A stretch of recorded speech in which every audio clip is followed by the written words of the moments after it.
Chapter 1480. When they found Qin Mo, he was sitting on the ground with an obvious injury on his wrist. The mission was completed. He had successfully killed the leader of the enemy. But that day, Qin Mo's fever didn't subside. Hence, a portion of the members had escaped. Fan Jia had been taken away by Kawang. To him, his dead student had done a perfect job. It wasn't easy to plant a seed in Qin Mo's heart. At the same time, the fact that he had lost his beloved student made his gaze turn cold. Qin Mo had woken up on the plane. When he had woken up, he seemed normal, but some of his memories seemed to have disappeared. Were all people like this? The more one cared, the more likely it was to form an inner demon. No matter how old one grew, they couldn't be invincible because they would always care about what they cared about. At first, no one noticed Qin Mo's state. Even Movie Queen N was the same. She was just worried about the injury on her son's wrist. Gradually, Qin Mo seemed to have forgotten a lot of things, including why he hadn't taken a look at the photo of him when he had met the Yin family. Or perhaps, he had forgotten the reason he had named his cat Princess. It was because someone had once treated him as a princess. He had forgotten all of this. Old Master and was the one with the deepest senses. But the doctor had advised him not to touch the things hidden in his heart. If he did so, his mental state would collapse quickly. This was especially true for a profiler like Qin Mo. If he hadn't been so smart or had such a strong deductive ability, perhaps he wouldn't have ended up like this.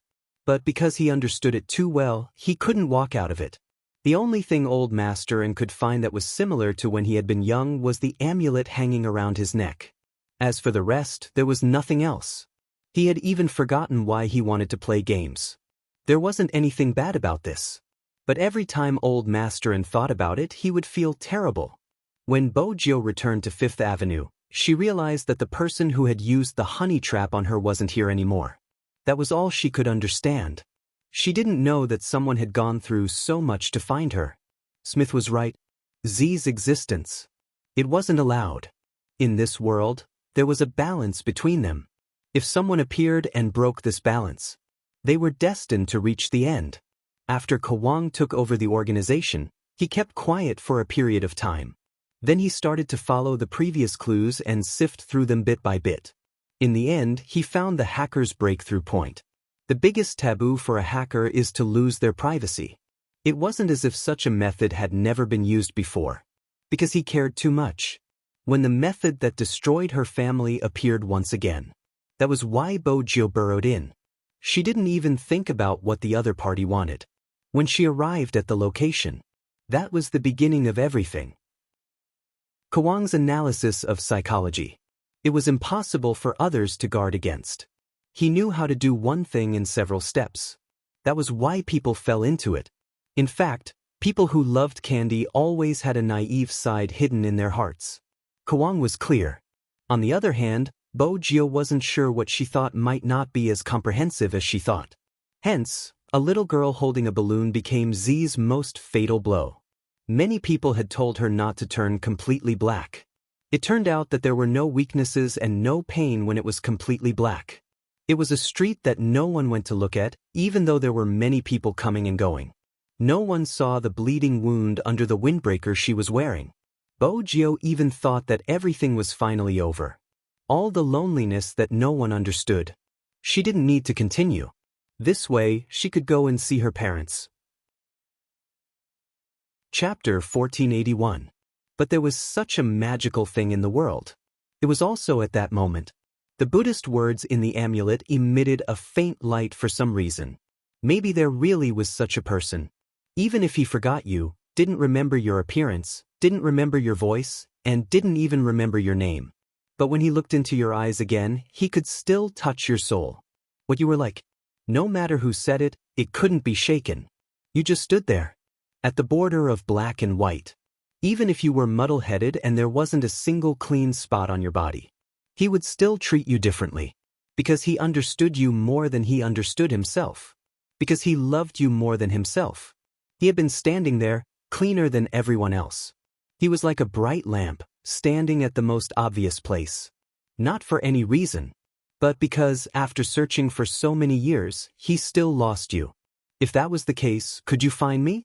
A little more time passed.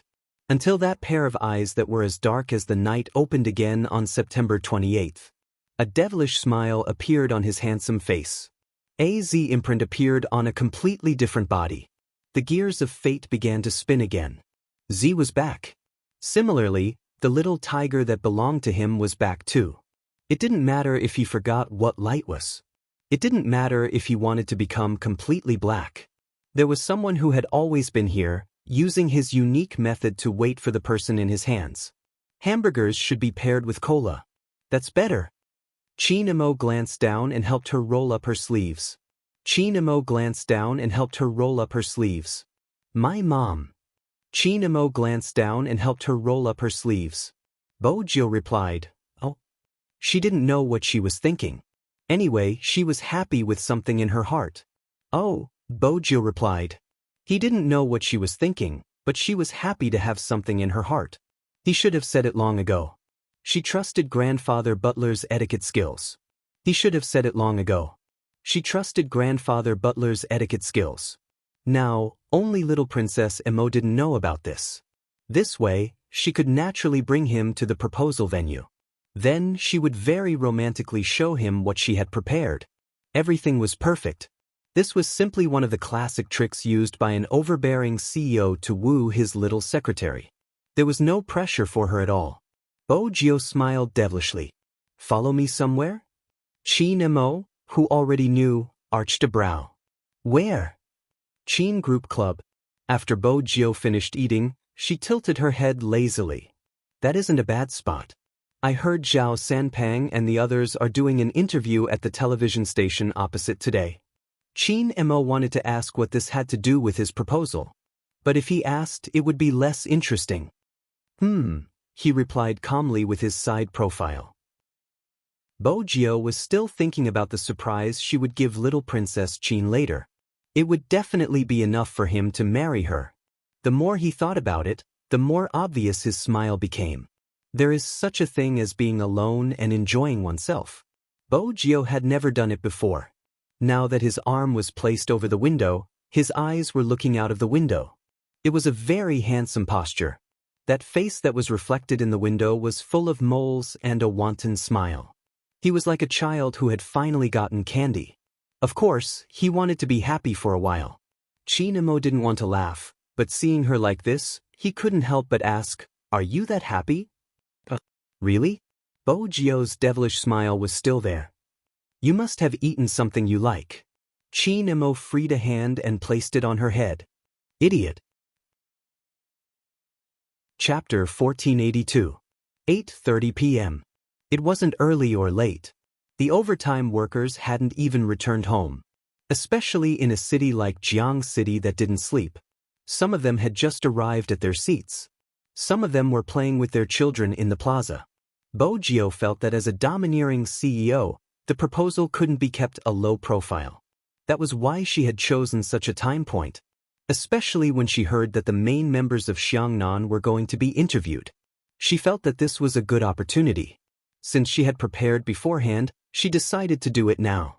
Hence, she turned her attention to the Chin Group's building. Under normal circumstances, it would be easy for her to hack into a company's network. But this time, she paid for it. After all, she was going to propose. She transferred a sum of money to the Chin Group in advance and then carried out a small hack. It was all to obtain the control of the building. It had to be said that the person who designed the building had good foresight. There was a corresponding light on each layer of glass. Even at night, it would be easy to see. If that was the case, it would be easy for a hacker to do something. As long as she learned how to control the circuit, everything wouldn't be a problem. Bojo stood there, wearing Chin-Mo's jacket. It was a dark-colored trench coat, looking exceptionally handsome. Chin-Mo watched as a certain someone raised her hand and was about to climb over the wall. He pulled her back, his gaze calm. What are you doing? You're so short. Bojo smiled brightly. With a push of one hand, she connected the small laptop outside to the prepared USB flash drive. Chin-Mo swept her a glance, asking even though he knew the answer, "What are you doing?" A lighter. Bojo pointed to the side, a silver lighter lying in her palm. If it had been any other time, with Qin Mo's sharp tongue, he would have exposed her long ago. She had hidden the lighter in her sleeves, how could he not see it? But it all depended on her. He would let her do whatever she wanted. Bo Jio realized that little Princess Mo was exceptionally easy to talk to today. She had to seize the opportunity to propose. Brother Mo, wait here for a while.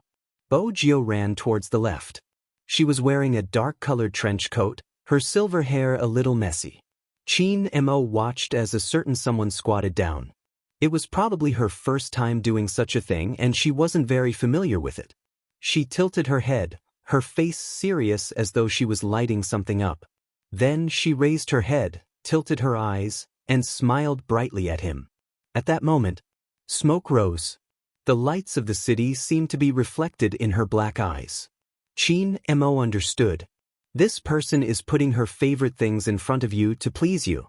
Her face was still stained with the dust that she had just rubbed against, and there was even some axe chi on her body. But that did not change the way she looked in his eyes. If I had to describe it, she walked through thousands of galaxies, stepped on the dust on the ground, and stopped in front of you with her hands stained with dirty things. What you can feel is not how dirty she is. Instead, she was little Bo Jio. She was his. Qin Mo reached out to pull her into his arms. Who would have thought that at this time, the highlight of the show would truly come? Behind her, the entire Qin Corporation's building suddenly lit up. Only one row of boxes was darkened. Between the light and the dark, only 6 words were formed. Chapter 1483. Qin Mo, marry me. Since it was a lighting image, with the help of fireworks, the words weren't unchanging. The 6 words were not unchanging. Instead, they were like a slideshow, like the petals of a rose that had bloomed and gathered together. It was as though a small game had been designed on the surface of the building. The children in the square lifted their heads, their eyes wide as they asked curiously, "Mommy, what is that?" "That." The mother paused, momentarily forgetting to reply, her eyes still filled with shock. Not to mention the couple strolling by the side. The girl was envious, reaching out to cover her lips, sighing. If there was a guy who treated me like that, I would definitely marry him. With that, she tilted her head, sweeping a glance at her boyfriend. The boy held the candied hawthorn in his hands. His first reaction was, F***ck, which brother came up with this, wasting so much time and effort, how could he live? But after half a second he realized a problem. Wifey, go away, who's your wifey? The girl narrowed her eyes, unhappy. No, I mean, think about it, just think about it, which girl is called Qin Mo? The boy argued. The girl stilled. She really hadn't thought about it. The words didn't disappear. Half a second later, it became brighter, so beautiful it was hard to ignore. Opposite the building was the interview stage. There were obviously people there. The Xiangnan team came out of the interview room. Someone was chatting with the manager. Xiangnan's manager was different from Supreme Alliance's. He was a middle-aged man who would smile at anything, like a Maitreya Buddha. Zhao Sanpang had been listening to their chat, but he couldn't sit still. He stretched his neck, wanting to ask when his captain was leaving. His fans were still waiting for him to go on air. Who would have thought that when he glanced to the side, he would see the 6 glittering words on the other side, as if they were free. With a loud bang, he straightened his back. The interviewer looked over at him. Even the manager signaled for him to be quiet. Zhao Sanpang scratched his head, whipping out his phone to send a message in the WeChat group, tagging 2 people. You guys did it on purpose. Little Spade. Come out. Come out. Come out. The main character didn't come out, so the others all sent a yawning emoji. Someone even asked with concern, were you tortured again? Zhao Sanpang added, they're from the pedestrian walkway. Open the window and look outside. In less than a second, WeChat exploded. F***ck. Holy shit. Let me digest first. I feel that Xiangnan's impact is greater. They are doing an interview opposite. I won't say anything else. I'm so handsome, yet no one has proposed to me. The moment the phone vibrated, Beauty Luo and Captain Xiao saw the message and looked over. With that, the interviewer stopped talking. After all, Zhao Sanpeng's absent-mindedness was so obvious.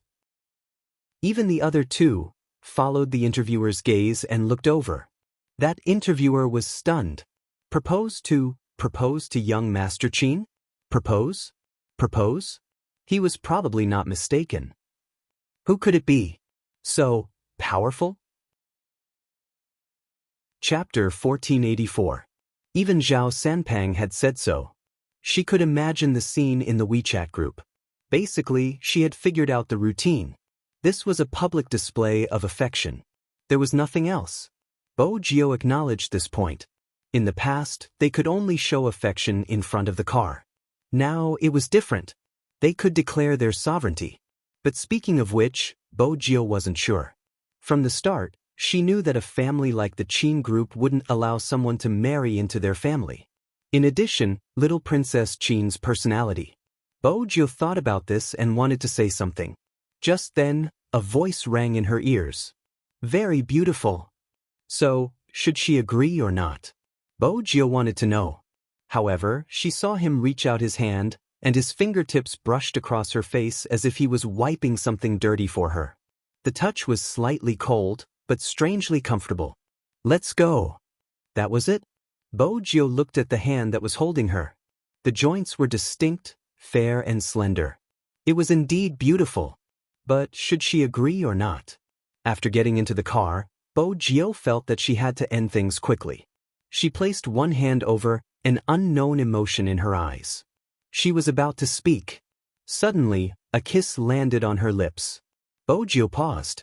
Qin Mo decided to stay in this position, pulling her into his arms. His gaze was noble, not cold. It's all right. That wasn't the main point.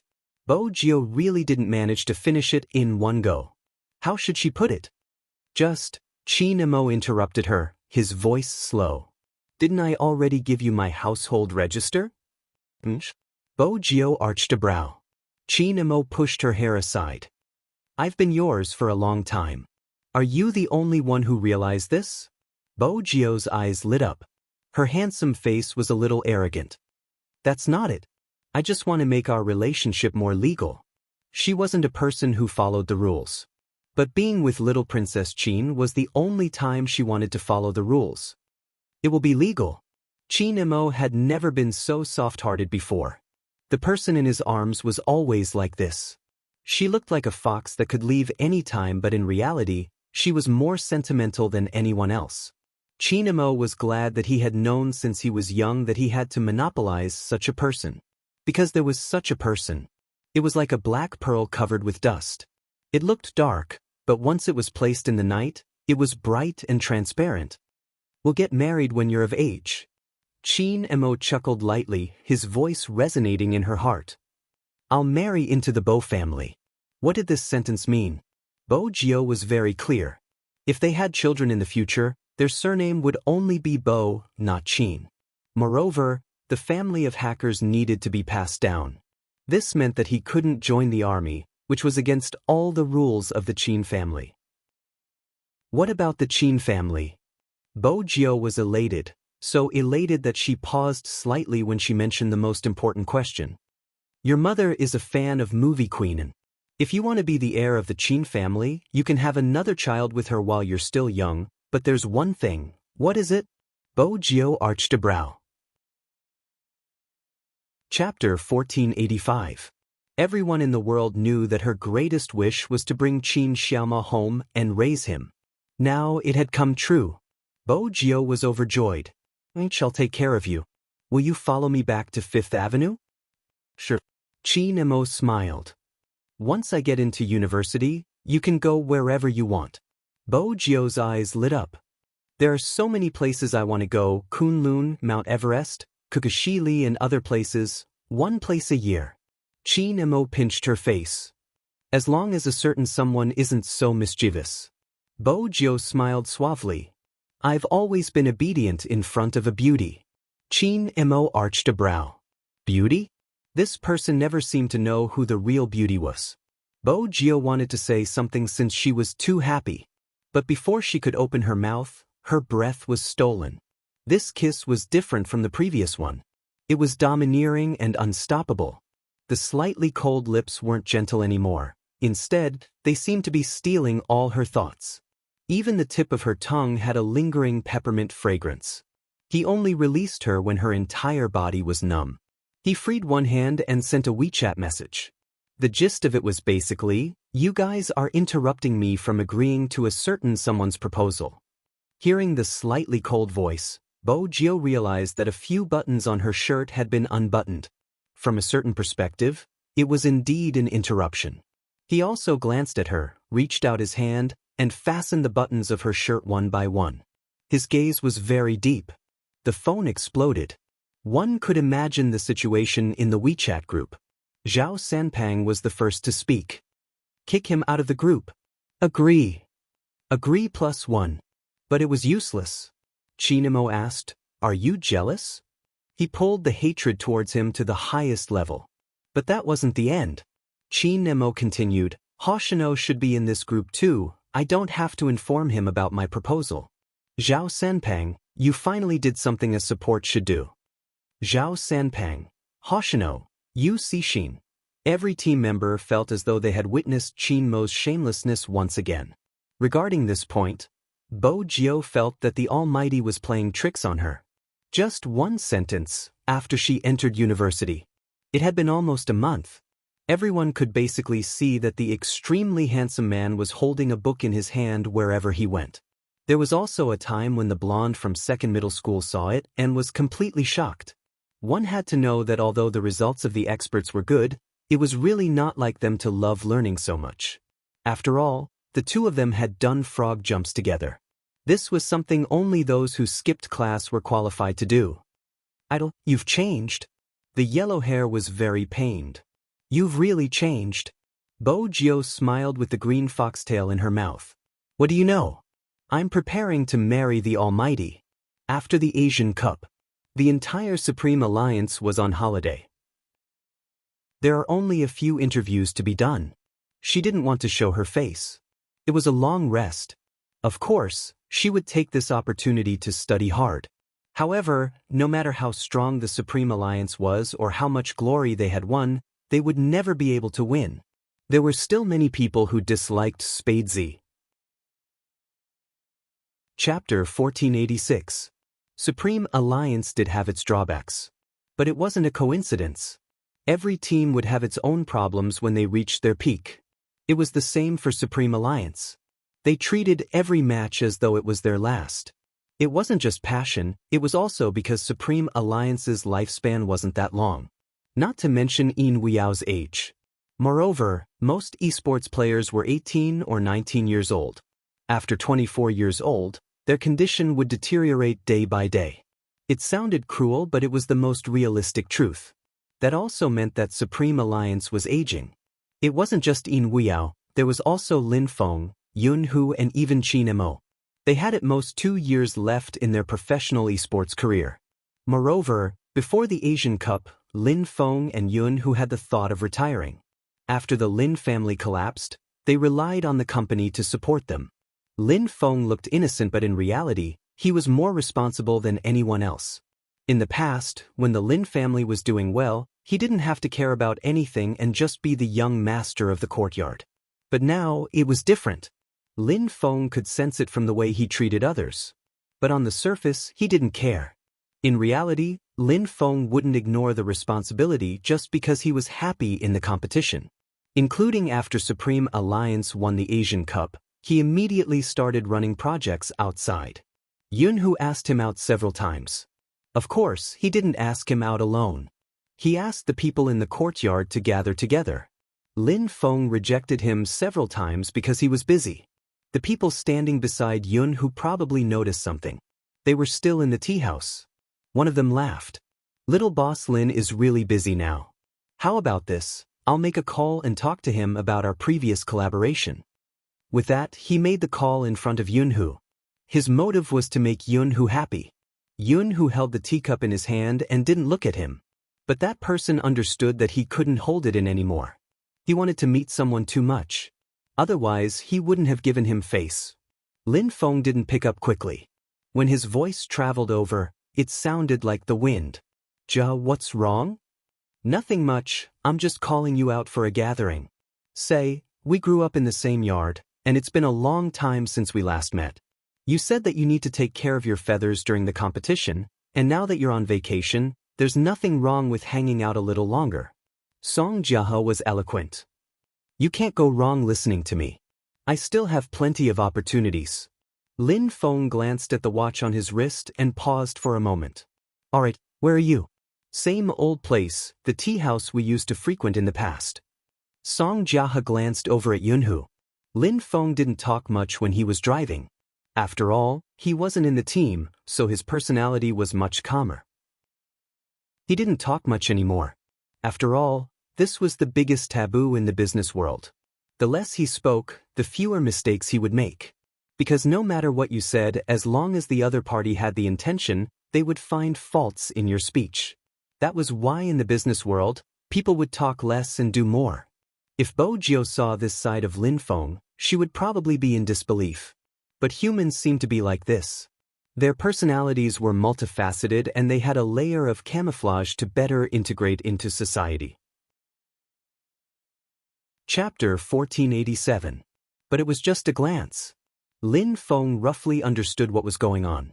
No matter how naive he was, he knew who it was for. Song Jiahe had always been a liar. If not, the Song family's business wouldn't be so big. When he saw him, he immediately stood up and placed the teacup down. Young Master Lin, busy man, why are you standing at the door? Come in. Lin Feng walked in. After all, he came from the same courtyard. Even though things were different now, it wasn't much. After the decline of the Lin family, Lin Feng had met these people and understood the difficulty of asking them to do things for him. It wasn't like novels where they would mock you in front of your face. They were just friends who ate meat and drank with him in the past. Suddenly, they stopped contacting him. They would avoid him during gatherings. From a certain perspective, he seemed to represent bad luck. Song Jiahe was the one who didn't care about such things.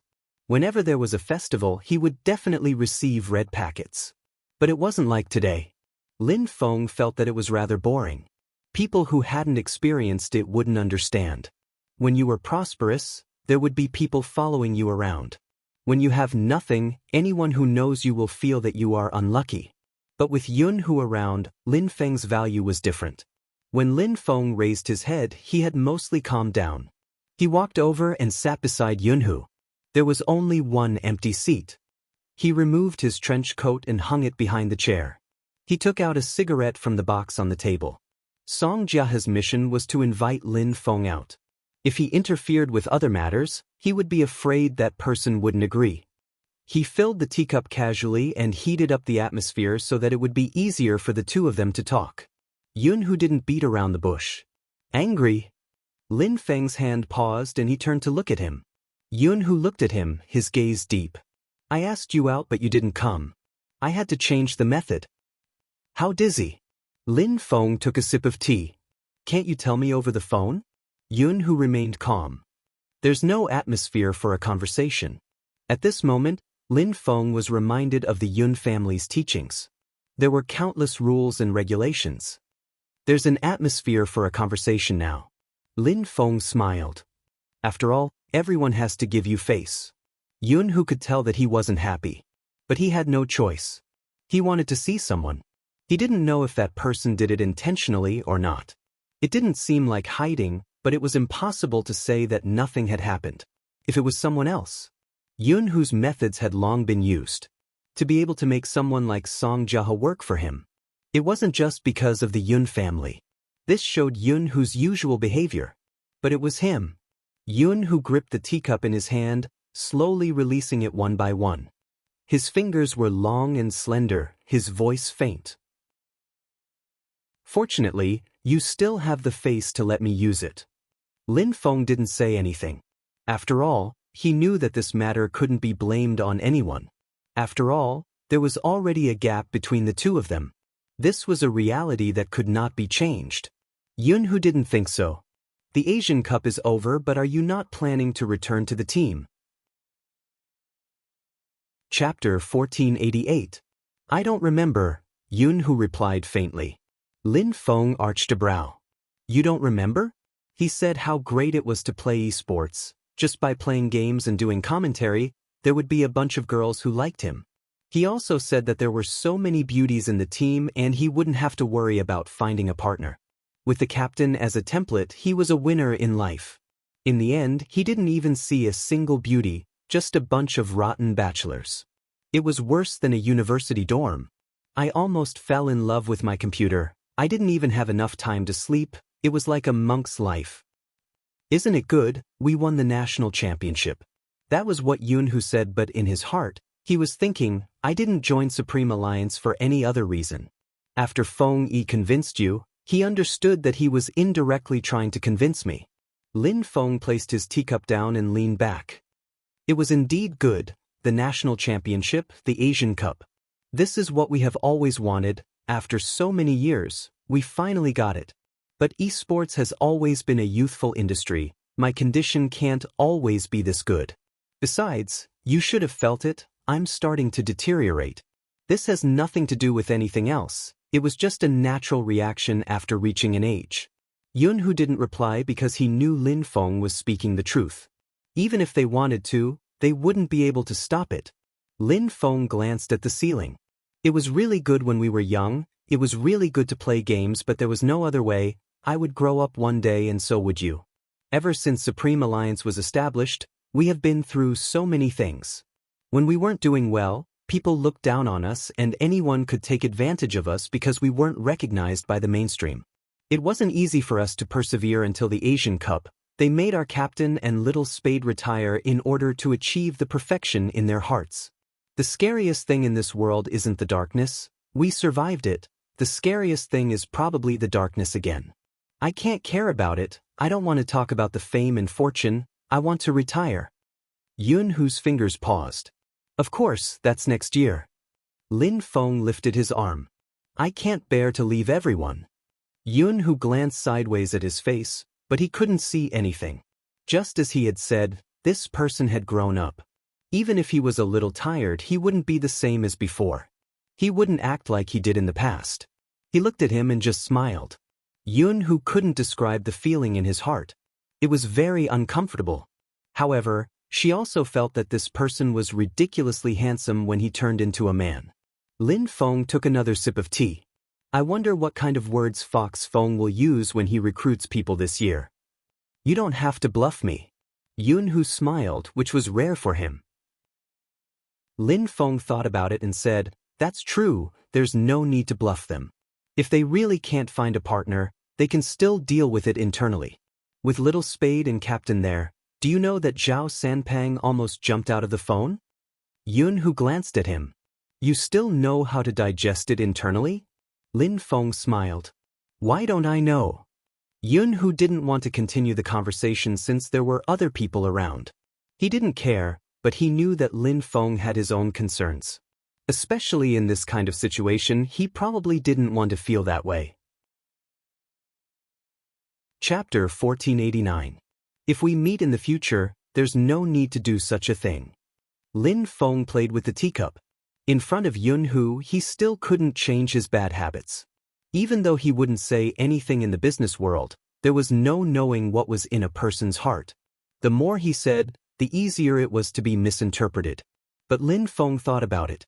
This was Yoon-hoo, not someone else, so he just said it directly. Yoon-hoo chuckled. All right. This time, the two of them left together. Yoon-hoo didn't drive over. 80% of it was intentional. The onlookers saw it clearly.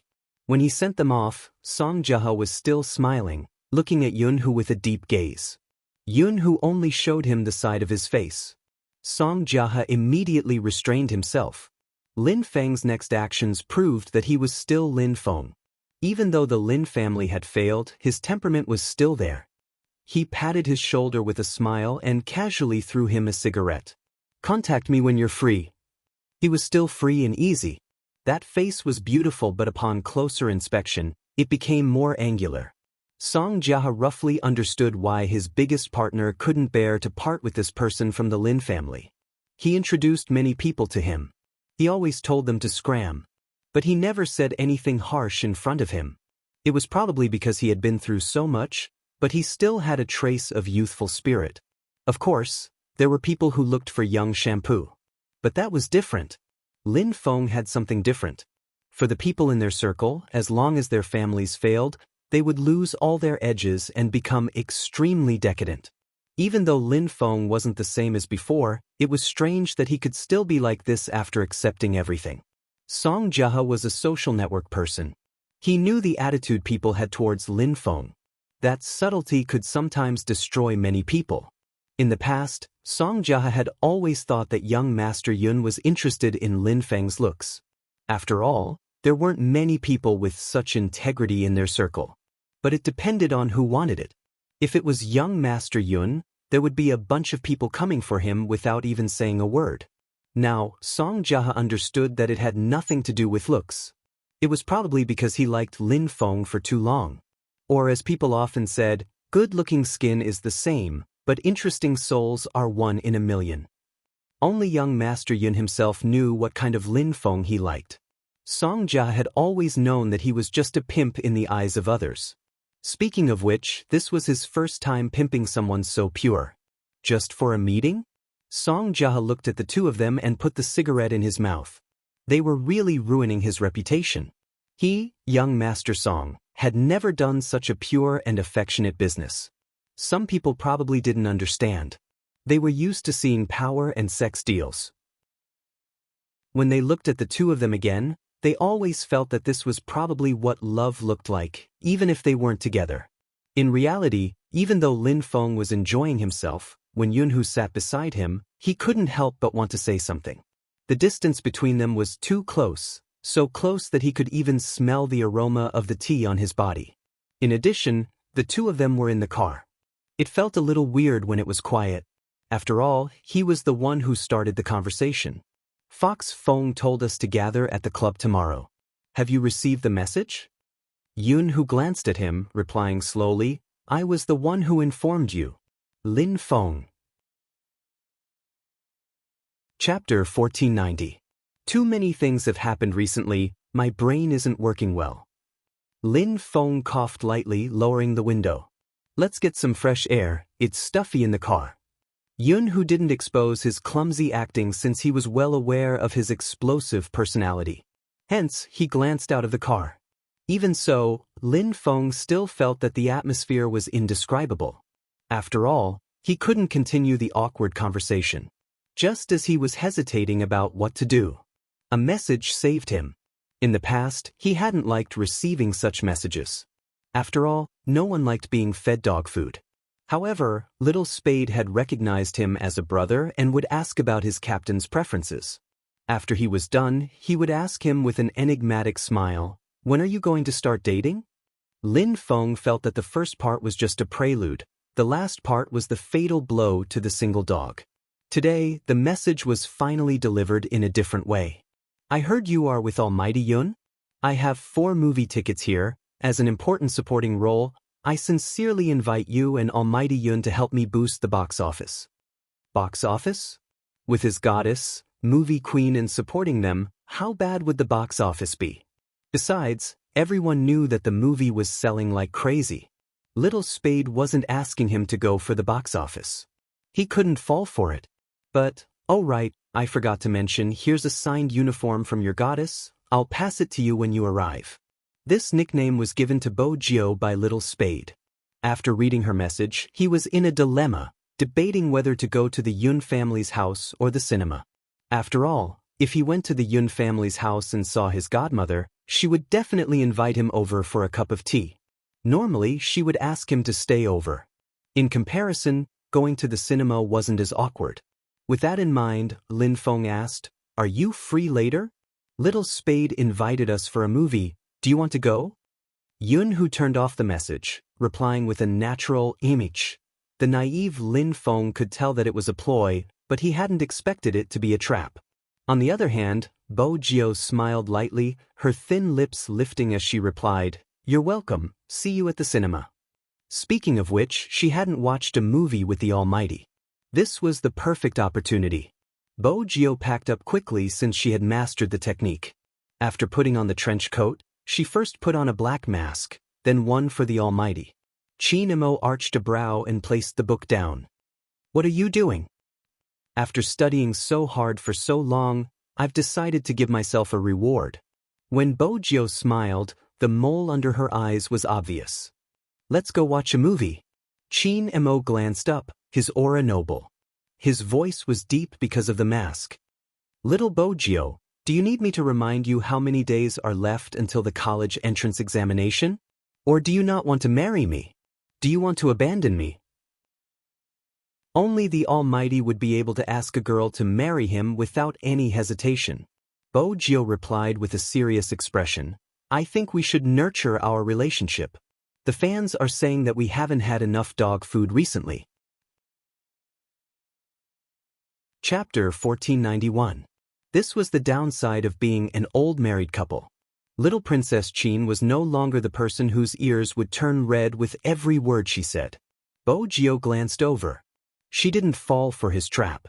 She supported herself on the chair with one hand and kissed his lips through the mask. That position was rather handsome. This time, she should be able to conquer the Almighty. Bojio thought. Before he could react, he was pressed into the chair by the other party. The mask was removed in the next second and thrown onto the floor. Bojio wasn't smart, but she couldn't understand how obsessed a man at his age could be. There were some things that were fine if he didn't start because he wouldn't be able to get a taste. But the person he liked was in his arms, but he couldn't touch her.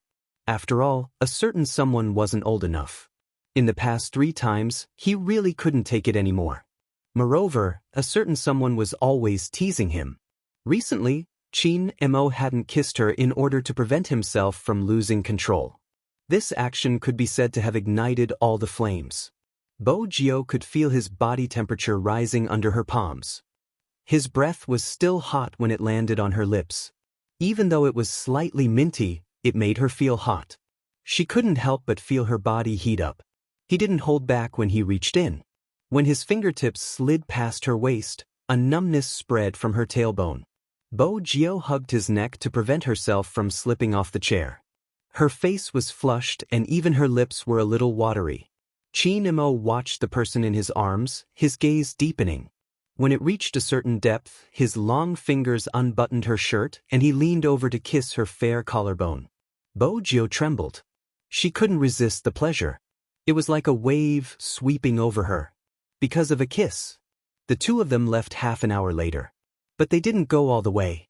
Bojio's body was covered in kiss marks. The marks on her neck were the most obvious. No more, no less. Exactly 35 minutes. The Almighty wasn't careless when he bullied her. Even now, Bojio's body was still tingling with the heat. He turned and helped her put the mask back on. His voice was calm but raspy. You can leave now. We'll continue when you're back. Bojio arched a brow. Continue what? Tiske, how terrifying. What? You're not willing? Chin Mo moved closer to her face. Then I won't go. Bojio leaned over and kissed him, smiling mischievously. Brother Mo, you're mistaken. It was better than coming back and continuing to tutor her in physics. Chin Mo pulled her up, warning her slowly, stop flirting with me or you won't be able to leave the house. This time, Bojio stopped. After all, she couldn't take another round of bullying. The Almighty's aura was too alluring. Bojio always suspected that he did it on purpose. After making her body hot, he didn't care anymore. But even so, it was also difficult for her to go out. The hickey on her neck was too obvious. It was already very strange to wear a scarf in this temperature. Bojio had no choice but to change into a white turtleneck shirt and a mask. She wore a thin trench coat so that no traces could be seen. However, Lin Feng, who was already at the cinema, felt a little regretful. Who could tell him why there were so many couples watching a movie about hackers? Undoubtedly, Lin Feng and Yun, who stood out among the crowd. This caused many people to turn back to look at them, especially at such a time. It was a weekend and the movie would start at 8 p.m. Needless to say, there would be a lot of people. A few girls kept looking over at Lin Feng. Even though Lin Feng was wearing a mask, he still felt awkward. At this moment, Yun, who turned to ask him, "Do you want some popcorn?" It was true that he liked sweet things, but it wasn't appropriate for a grown man to carry a bucket of popcorn, right? Lin Feng was about to reject Yunhu. Yun-Hoo's voice rang again. Buy a bucket, I'll carry it. Sure. Lin Feng nodded. After all, there wouldn't be any atmosphere if he didn't eat popcorn. But when Yun-Hoo finished buying and held the popcorn in his hands, it wasn't the case. Because there wasn't just popcorn in his hands. There were also 2 jackets and a cup of lemon red tea. When she walked beside him like this, it was like this. Lin Feng could clearly hear the whispers around him. He really knows how to take care of people. That's right, I can't be too happy with such a boyfriend. My boyfriend never takes the initiative to buy popcorn for me. Lin Feng. He just bought popcorn. How did he become a boyfriend? Couldn't there be pure friendship between men these days? Also, if you want to talk, then talk. Why do you have to talk so loudly? Were they afraid that he couldn't hear them? Lin Feng felt a little uncomfortable standing there. They were just watching a movie together in the team. Why did it feel like a date? Thinking about this, Lin Feng shook his head, trying to get rid of this strange illusion. But there was still some time before the movie started. He couldn't avoid the gazes of others. He wanted to find a place to drink something, but the people sitting inside were all couples. It was really awkward. When he finally sat down quietly, he met a familiar face. When Lin Feng saw Beauty Luo, who was known as the sorcerer goddess, looking at him with a meaningful expression, Lin Feng felt troubled. As expected, that person smiled, lowered her head and started to play with her phone. In the next second, Lin Feng saw a message in the Almighty's WeChat group. I found out about Feng and Yun's adultery. In the past, they always used their good brothers as an excuse. It's really, hey, retreat. Lin Feng held his forehead. Beauty Luo had 2 ponytails today, looking youthful.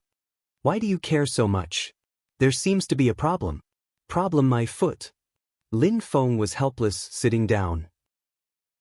Why are you guys from Xiangnan always staying in Jiang City?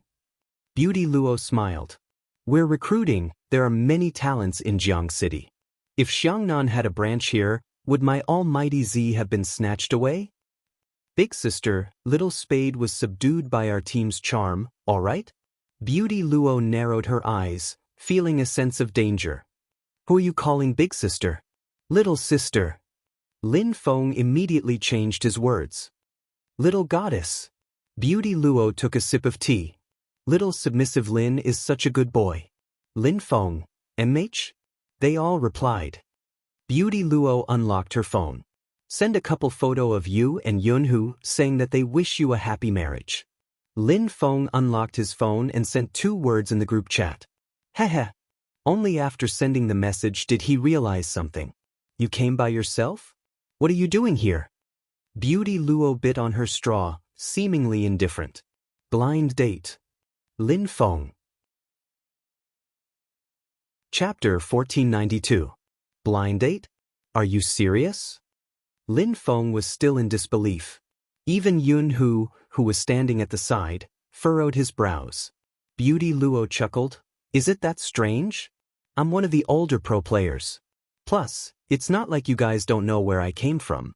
The people in small counties are pretty much settled when they reach my age. No, does Poker Face Xiao know about your blind date? Lin Feng grabbed his hair, feeling as though it was a dream. Beauty Luo placed the drink in her hand down, seemingly nonchalant. The captain isn't responsible for the feelings of his team members. Moreover, I'm about to retire. My love life in the future has nothing to do with Xiangnan. The moment the word retire came out, all of Lin Feng's words seemed to have been blocked. He sat there, thinking about something. Their opponent had always been Xiangnan. Luo Luo was one of the few female professional players in the esports industry. She was able to become one of the top sorcerers in the country. Not many people could surpass her in terms of esports. Of course, Little Spade was an exception. But she was such a person. Was she going to retire? Hey, little submissive Lin, what's with your expression? Beauty Luo tilted her head, revealing her white teeth. She had a fresh aura. Isn't it normal for people in our industry to retire? But she couldn't find a reason to stay by that person's side. She knew that things would come to this stage. That was why she didn't expose him. I know it's normal. Lin Feng stood up, suddenly wanting to smoke a cigarette. Yun-Hoo held him down. Captain, they are coming soon. Let's go get the tickets first. Qin Mo is coming too. Beauty Luo raised her eyebrows. My god, Z is definitely coming too. Are you guys dating? Lin Feng reached out and patted her head. Don't spout nonsense. Alright, the movie is about to start. Beauty Luo wasn't angry. Go get the tickets if you need them. Don't show off your love in front of me. Lin Feng knew to correct her. His mood was much more relaxed than before. Since the other party could accept it, there was nothing else. Luo Luo was right, retirement was a normal thing in their industry. But there was a kind of banquet that no one wanted to end. Lin Feng still felt that he had to do something. When he followed Yun Hu to collect the tickets, he swiped open his phone and sent a WeChat message. Pokerface Xiao, don't blame me for not reminding you. You better come to the commercial street. Luo Luo is preparing to go on a blind date. If she really succeeds, you won't be able to do anything in the future. After sending the message, Lin Feng stuffed his phone into his pocket. The moment he glanced up, he met Yun Hu's gaze. Let's go in first. Yun Hu's voice was calm. Captain and the others are already in the underground car park. Lin Feng replied, okay. However, his line of sight was still fixed in the same direction. Yun Hu suddenly said, this is the first time I know you are so close to the people from Xiangnan. Want to be good? Lin Feng was confused. Yun Hu glanced sideways. People who don't know might think you like her. How is that possible? Lin Feng's reaction was almost instinctive. When Yun Hu heard this, his tightly clenched fingers slowly loosened, but his expression was still nonchalant. Why not? Luo Luo is the goddess of the circle. F***ck, are you really slow or are you pretending to be slow? Can't you tell that Luo Luo likes Pokerface Xiao? Lin Feng was like an emoji. Yun Hu just held the movie tickets in his hand and asked slowly, are you really slow or are you pretending to be slow? Can't you tell that I still like you? The moment this sentence came out, in an instant, Lin Feng's emoji seemed to be enchanted. He froze there abruptly.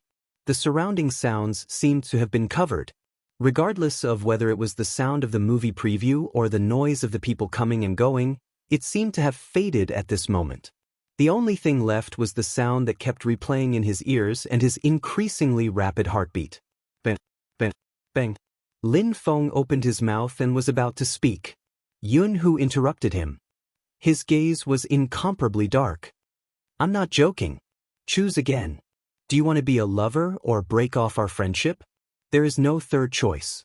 I don't want to be brothers anymore. Lin Feng was extremely annoyed by the sound of his heartbeat. After hearing the other party's words, he was in a state of eruption. Choose what choice? **ck. Yun Hu, have you forgotten that you have a boyfriend? What are you doing now? Are you having second thoughts?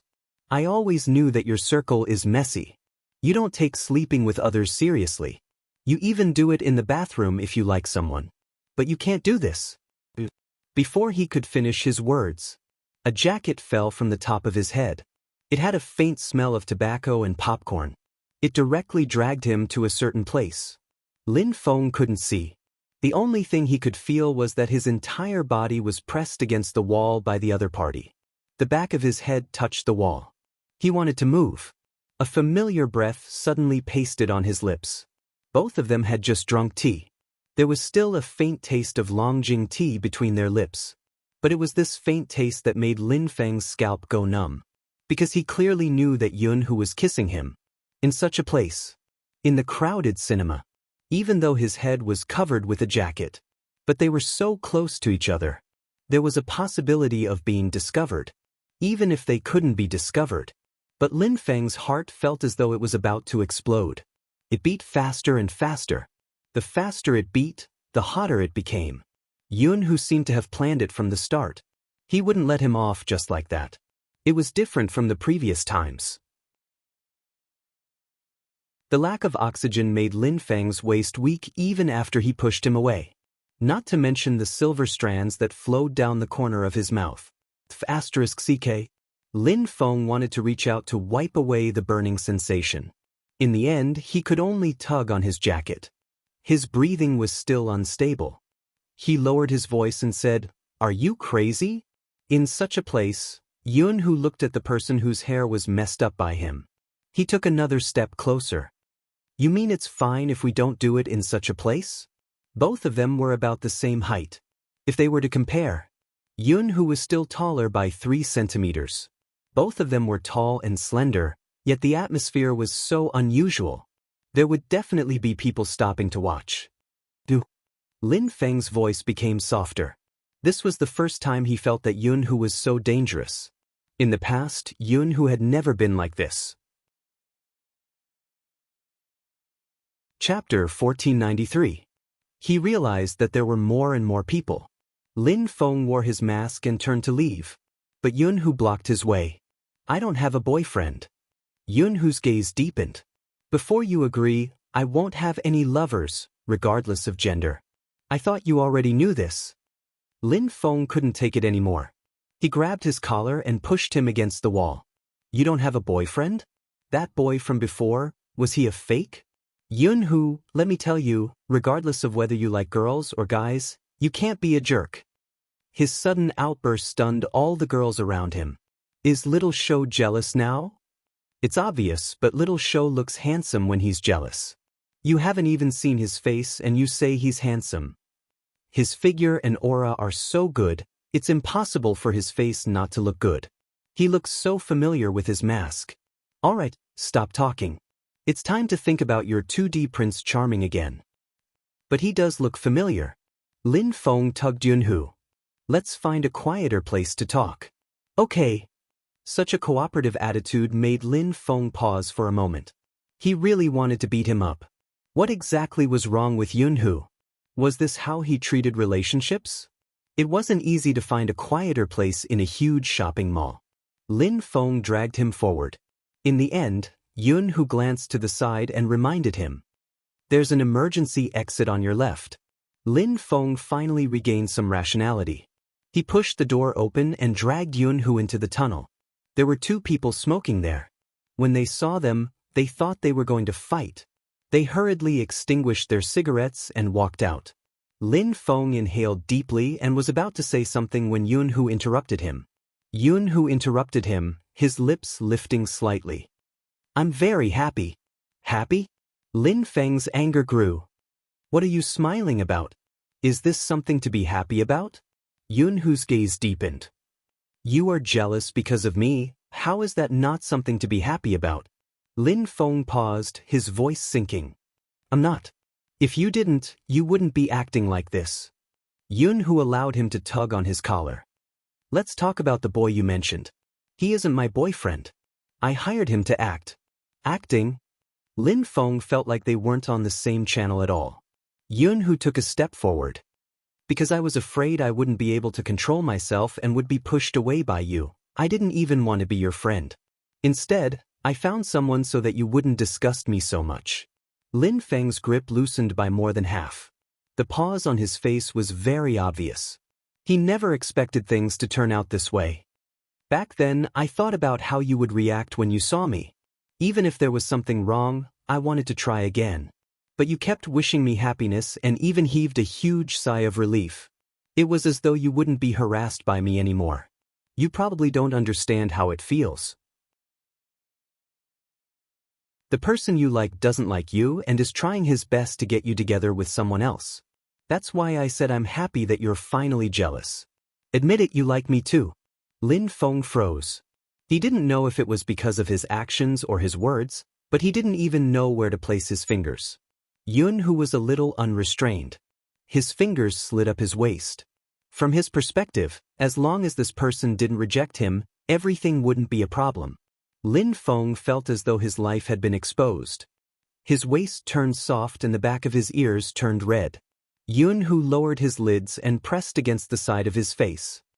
And that day, after you left, I let him go because other than you, I don't want to sleep with anyone else.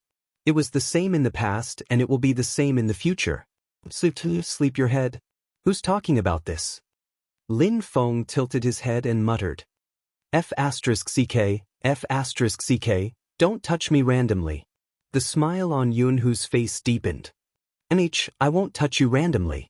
Then take your hand back, jerk. Lin Feng grabbed a handful of hair and pushed him away. Don't play such boring games in the future. Find someone to pretend to be your boyfriend. Do you think you were filming a movie? Nich, Yunhu replied. He lowered his lids and moved closer. So, do you want to be with me in the future? Lin Feng paused and looked at his face. He didn't reply immediately. He was the only one in the Lin family and the Yun family. When Yunhu saw that Lin Feng didn't reply, the smile on his lips gradually faded. As time went on, it started to turn colder. You are still like this even after everything has been said. Lin Feng, when will you realize a problem? No matter how deep your love is, it will end sooner or later. With that, Yunhu turned and wanted to leave. From his face, he could see many things. Even if he liked him, he couldn't accept it? This was probably what made people feel the most helpless. Lin Feng stood there and looked at his back view. Almost instinctively, he reached out and grabbed his wrist. Yunhu stopped in his tracks but wanted to shake his hand off. It wasn't because of anything else but because the phone in his pocket rang. It should be the location sharing effect. Lin Feng misunderstood his intentions and thought that this fellow was going to make a decision on his own. He was a little anxious. You have to give me some time to think before making a decision. F***ck, I have been a straight man for more than 20 years and I am going to turn gay because of you. Can't you hesitate and do some psychological hints? Do you know how long I have had a crush on you? Before Lin Feng could finish his sentence, he froze. It wasn't because of anything else but when he shouted that he was going to turn gay because of you, someone pushed the door open and came in for a smoke. After exchanging glances with Lin Feng, the person slammed the door with a bang. His expression seemed to be saying that city people really knew how to have fun. Lin Feng wanted to grab his hair again. But it wasn't over yet. Soon, a round of applause came from above him. Lin Feng turned her head and saw the young man leaning against the wall with a mischievous smile on his thin lips. Her left hand gently patted her right hand. Team Flower Lin, your coming out declaration is really out of the ordinary. Turning gay because of you? You scared all the people who wanted to smoke. It's really new. Lin Feng's eyes lit up. Lin Feng opened his mouth. F***ck, when did little Spade come? And the captain's standing behind her. Why didn't he say anything? Wait a minute, the captain seemed to have turned on the team voice chat. F***ck, F***ck, F***ck. His illustrious reputation. Lin Feng wanted to find a hole to hide in. Chapter 1494. Rao Rong replied, the voice is clear, I'm gay for you. Coco replied, shouldn't the successful confession be treated to a meal? Yin Wuyao replied, youngsters these days can't be compared. Lin Chintao replied, I'm gay for you, I'll repeat this sentence today. Feng Shang replied, repeat +1. His phone vibrated in his jacket pocket. Lin Feng didn't need to look to know what was going on in the chat group. F***ck. As his longtime ally, Bo Jiao wasn't going to let go of such an interesting Lin Feng. You can't even turn gay, do you need Almighty Yun to clean you up and send you to your room? Lin Feng didn't want to speak, he turned his head and started to calm down. Bo Jiao leaped down the stairs, her clothes fluttering. She reached out and patted his shoulder, her voice deep. Think about it, the difference between taking the initiative and being passive, this is the most important factor in determining your position in bed. Don't say that your ally doesn't want to help you. If you were the one who asked, you would be able to. Before Lin Feng could wrap his head around it, he had been instilled with such thoughts. The worst part was, he had actually listened. No, little Spade, is it appropriate for a girl like you to discuss such a topic with me? Lin Feng's voice was similarly deep. Bo Jiao laughed lightly. We're both adults, do you want to be the one being attacked? Lin Feng inhaled deeply. Isn't that enough? Bo Jiao retracted her hand. All right, plan carefully, send me a message if you don't understand. Now, let's go watch a movie. Lin Feng lowered his head and took a look. In the team's discussion group, he was listed as Little Submissive Lin. He seemed to have made up his mind, glancing over at Yunhu. Yunhu didn't hear their conversation. Lin Feng's "I'm already gay for you, you have to give me some mental preparation," was enough to make him so happy he didn't need to hear anything else. If there wasn't someone beside them, he would probably have pushed him against the wall and bullied him. Chin Mo, who could guess what she was talking about, glanced over when she came back, brushing her hair. "Does being mischievous make you happy? How can this be called mischievous? I'm helping to warm up their relationship. Otherwise, when would I be able to see little submissive Lin suffering from back pain?" Bo Jio spoke righteously, but the smile in her eyes betrayed her evil intentions. Little submissive Lin still didn't understand who had the stronger aura. This was something that had long been decided. Yun, who didn't look like the one at the bottom, and he wouldn't be the one at the bottom. Little submissive Lin was still too naive. However, it was quite interesting to see little submissive Lin trying his best to make a comeback. The four of them returned to the crowd through the fire escape. The people behind them probably didn't see them. They bumped into Lin Feng but didn't apologize and just walked forward. Lin Feng raised his eyebrows.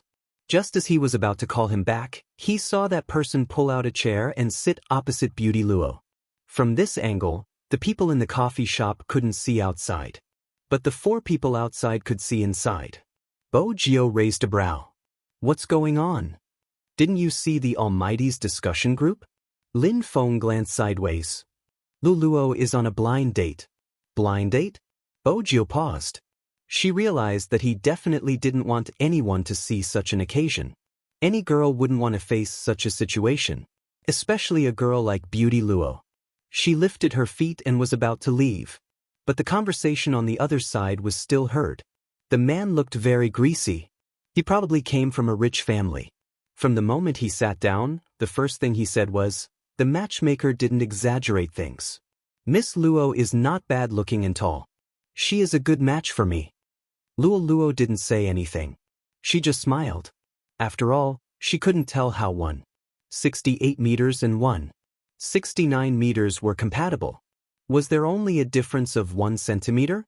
Luo was still very polite. This was her expression when she was talking to strangers. The man drank a mouthful of water. His eyes didn't move away from Luo. He sized her up. "But I'm different from other men. I don't look at looks. The most important thing is temperament and upbringing. I heard that Miss Luo's education isn't very high. Is that right?" Luo was thinking about when she was going to leave. The man frowned. "That's why you play games. The matchmaker did mention this. Your main job is to play games." Luo's fingers paused. She looked up. "It's esports." "Yes, esports." The man said this, but he acted as though there wasn't any difference between the two. "My family business is big. You should have heard about it before you came. My mother is a teacher. She is quite open-minded, but it's better for boys to play games. After all, we eat our youth. I heard that other than you, there aren't any other girls in your team?" Luo only gave him one word. "That's not very good." The man looked at Luo with a different gaze. He seemed to be scrutinizing and reminding her. It's important to maintain a distance from the opposite sex. Luo raised her eyebrows. There was a different kind of beauty when she spoke slowly. "Mr. Zhang, what do you mean?" "Miss Luo, don't misunderstand. I'm just asking casually." The man smiled. Luo turned her hand and sent the matchmaker a message saying, "We are not suitable." She was about to stand up. "I have 3 houses in this city, one of which can be used as a wedding house. You can decorate it according to the style you like. After all, the cost of decorating a wedding house is usually borne by the bride. You have played games for so many years, so you should have some savings. Overall, I am very satisfied with Miss Luo. As for the rest, I will discuss it with my mother. You should know that in the eyes of an educator, academic qualifications are very important. After dinner, let's walk around and get to know each other better." Luo didn't expect that at this moment. The man spoke again. "I heard that you can earn a lot of money by playing games. The matchmaker has also communicated with me. I don't approve of girls showing their faces outside, but I also respect women who work. It's just that your occupation is not very orthodox. Luckily, the matchmaker said that you are about to resign, and that's fine too. I've seen many professional gamers who don't compete and just do live broadcasts at home to earn a lot of money, as long as you pay attention to your attire during the broadcast. I'm a very open-minded person, and it's easy to mediate family matters. You should also understand my job. That aunt of yours from the county town came to me for treatment. Chapter 1495. Luo interrupted him. She stood up with her slender legs. I don't think we need to get to know each other better. We aren't compatible. The man probably hadn't expected to be rejected.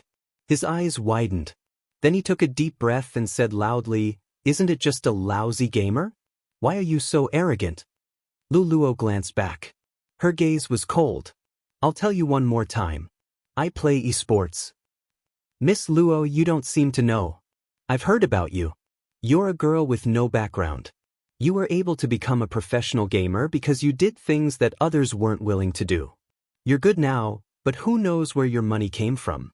You imitated other people's moves, hugged the thighs of professional gamers, and used your beauty to enter the eyes of the higher-ups. Don't keep saying that you play esports. No matter how nice you sound, you're just a peripheral gamer who plays games that are slightly more advanced. That's right, Luolon said. Because Luo was beautiful, many people had been looking at her when she had first entered the shop. Moreover, the two of them looked like they were on a blind date. Everyone was curious. Hence, the moment the man spoke, almost all the gazes in the cafe focused on Luo.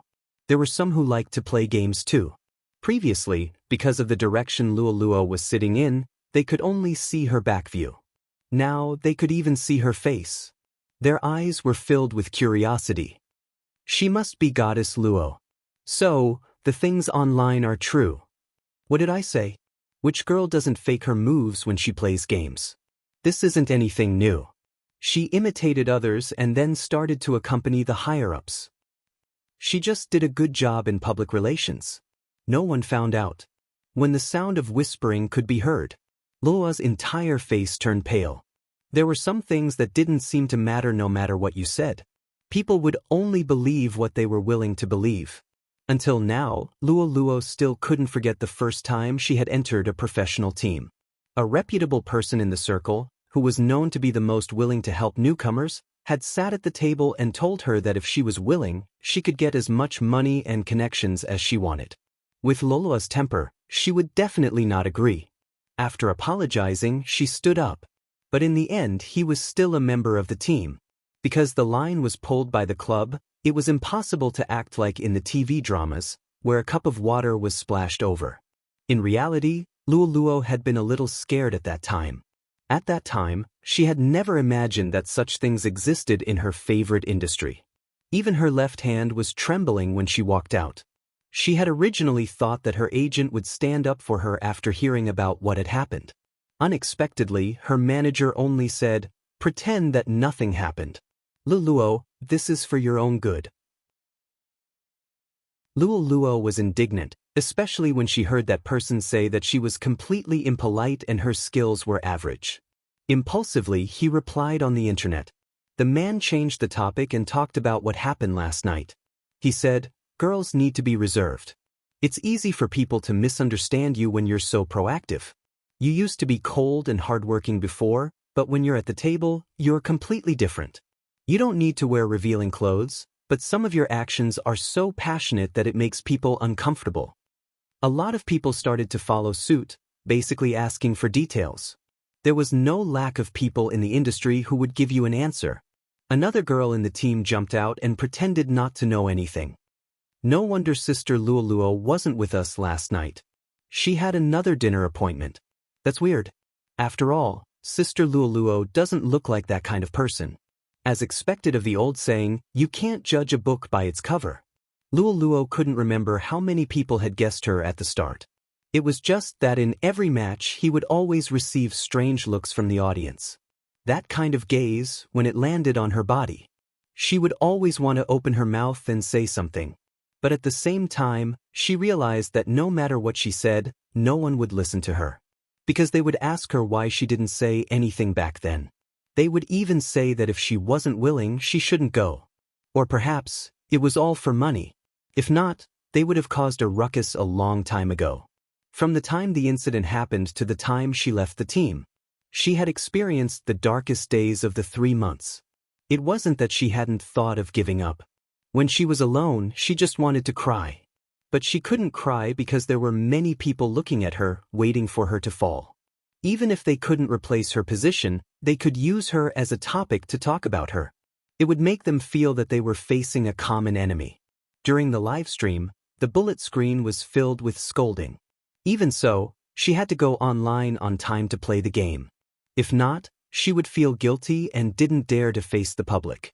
This matter followed her into Xiangnan. Then, after the results of the competition were released, her attitude gradually improved. Lu Luo really thought that she could prove herself this way. But now, from the looks of it, that wasn't the case. People would only see what he wanted to see. For a moment, Lu Luo would think about what exactly she was persevering for.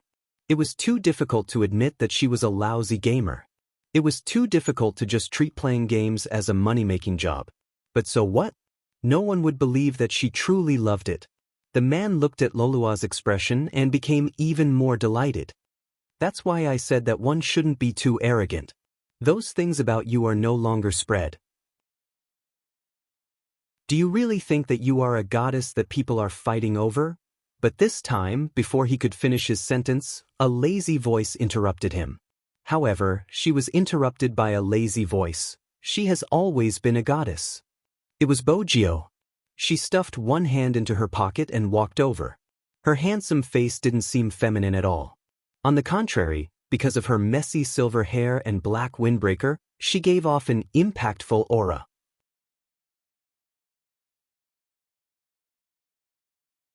Chapter 1496. The man's face was filled with emotions. After all, he was used to being flattered. He had never encountered such a situation before.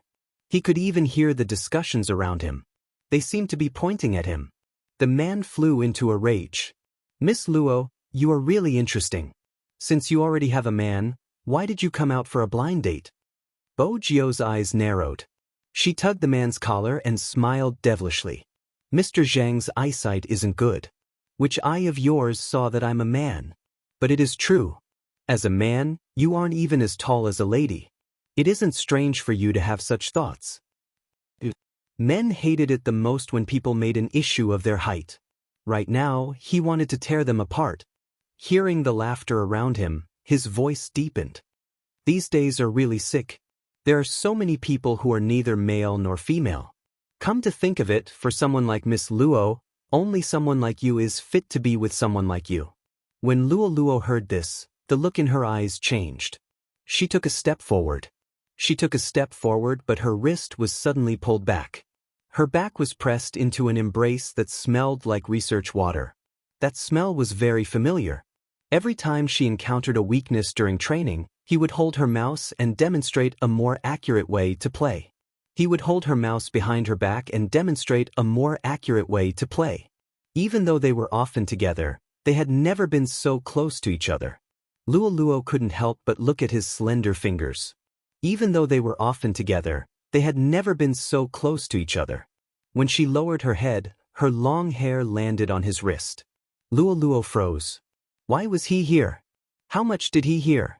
Luo didn't want him to see her weakness, regardless of which aspect it was. Is this what you meant by something? Xiao Jing was wearing a white coat. He must have come out of the research institute just now. When he turned his head, his side profile was handsome and cold. Luo felt the distance between his thin lips and hers. She paused for a moment. I thought it would be settled quickly. Xiao Jing looked at her with a deep gaze. He didn't say anything. He didn't let go of her wrist either. Instead, his gaze landed on the man in front of him. The man was arrogant at the start, but when he saw Xiao Jing's face clearly, he froze. It was not because of anything else, but because they were all in the medical profession. However, this was the difference. They all wanted to listen to each other's lessons. He became a professor at a young age.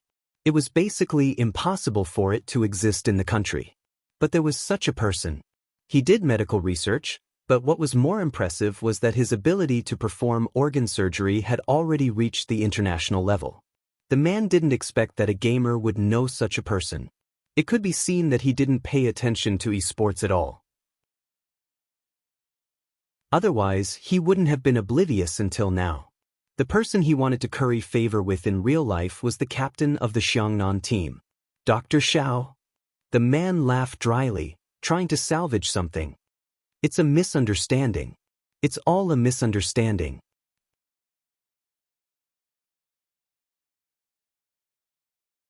Chapter 1497. If the man's expression had been colorful just a moment ago, his expression was stiff and he couldn't help but smile. Anyone with eyes could see how big the gap between the two of them was. Even a passerby who didn't understand esports could see the difference in them.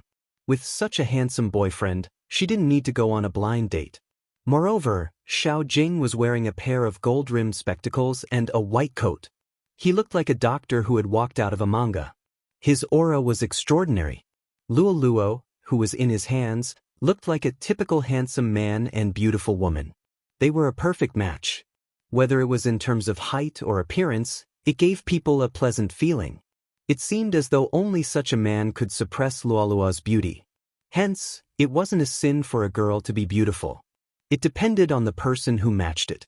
After Xiao Jing finished speaking, he wasn't the only one standing there. Even Lin Feng, Yun Hu, and Qin Mo walked over. Along with the silver-haired Bo Jiao, the few of them lined up in a row. There were people of all types. The scene was even more eye-catching than a gathering of celebrities. Just Qin Mo's face alone was enough to cause a wave of screams. It was a pity he was wearing a mask today. Even so, he attracted everyone's attention. Oh my God, that's almighty Qin. F***, I've lived long enough to see him. There's also Feng Yun and Little Spade. He's so handsome. I'm so happy to see so many male almighties in one go. Honestly, judging from his posture, he is definitely here to support Goddess Luo. I've been wanting to say this. What right does that blind date guy have to pick on our goddess? No one knows what happened in the past, but from the content of his words, it's obvious that he's a straight mama's boy. As a man, he has the cheek to ask a woman to earn money for him. He even said it in such a dignified manner and despised the woman's education. Goddess Luo's self-restraint is considered good. If it was me, I would have splashed coffee on his face. I really don't understand the thoughts of the people who believe in him. His face must be hurting from the slap when he sees me, almighty Xiao. The blind date guy listened to the comments around him and looked at the group of people opposite him. He felt his face burning. Because everyone standing there was a head taller than him. The blind man wanted to leave. She's the best sorcerer in Xiangnan, second to none. When she's competing overseas, even if there's constant pressure on her, she doesn't give up. It's all because she wants to see China's national flag fly in other places. When the referee neglects to play a Chinese song, she'll remind him that she's not just a game. She's the only female sorcerer in our country who's ranked in the world. Even if she doesn't work in this industry in the future, she's still worthy of respect. Forgive me for being blunt, but you have no right to criticize her. As these words rang in Lolua's ears, the unwillingness and grievances she felt just now seemed to disappear instantly. Your hard work and love.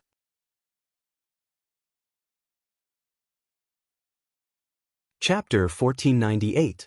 Now that things had escalated to such a stage, the blind date guy didn't have the face to stay there anymore. His back view looked as though he was escaping. Lin Feng tilted his head and said to Yun Hu, "Have you ever heard Xiao Jing say so many words in the past?" Yun Hu noticed that he was leaning over. He held onto the popcorn and moved closer to Lin Feng. Lin Feng himself didn't notice anything wrong. He muttered to himself, "We've fought so many matches, but I haven't heard him say many words. Today, this guy probably said a year's worth of words in one go. He must be anxious." Bo Jiao lifted her lips and joined in the gossip. How did he know that Luo Luo was here? Lin Feng straightened his back and revealed his canine teeth. Of course, I had the foresight to inform him. Well done. Bo Jiao sounded lazy. I didn't expect Senior Lin to be so smart.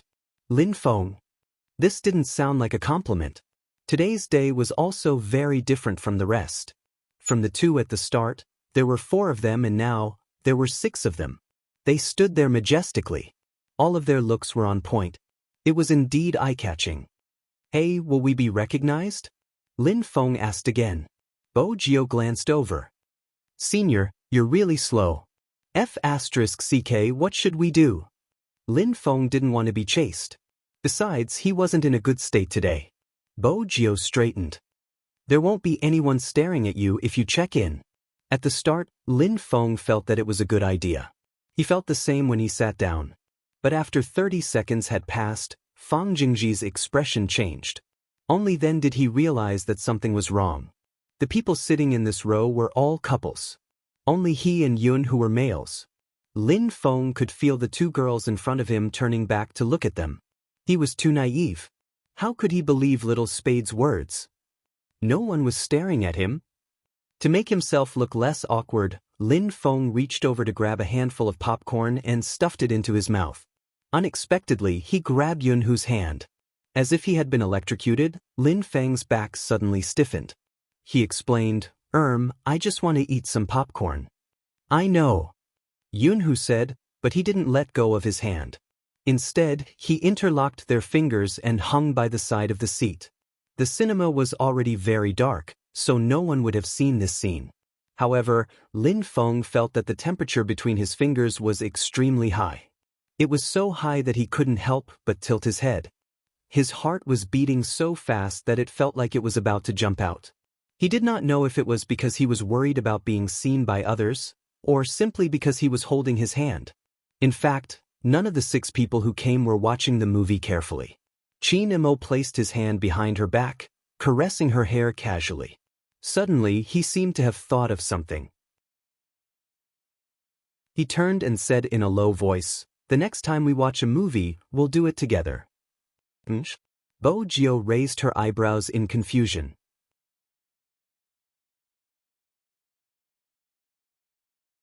Chapter 1499. Bo Jio paused. She glanced over and coughed lightly. The Almighty was probably the only one who could say something like that with an indifferent face. Even though they weren't holding hands, Qin Imo unwrapped a candy and tapped it on Bo Jio's lips.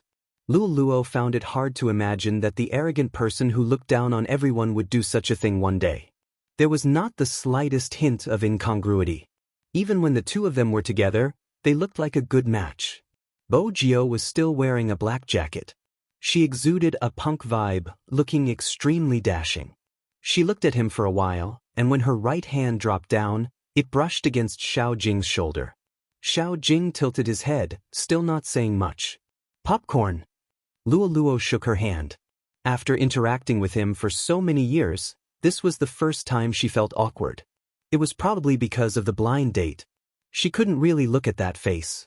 In fact, he was always by this person's side. It's really hard to fall for other men. In the past, he always wore a battle uniform, but now he was wearing a white coat. Luo had always known the difference between the 2 of them. Ever since she found out about the other party's background, she no longer had any other thoughts. However, compared to his proud background, Lin Fan was not as arrogant as him. What she felt the most inferior about was her educational background. In the esports industry, there were very few people who could still play well after the age of 20. She had entered the circle too early. At that time, she probably loved it too much. In order to enter a professional team, she didn't even think about learning or not. When she really came into contact with it, she realized that whether it was the live streaming platform or the club, there would be a huge influx of people every time they recruited.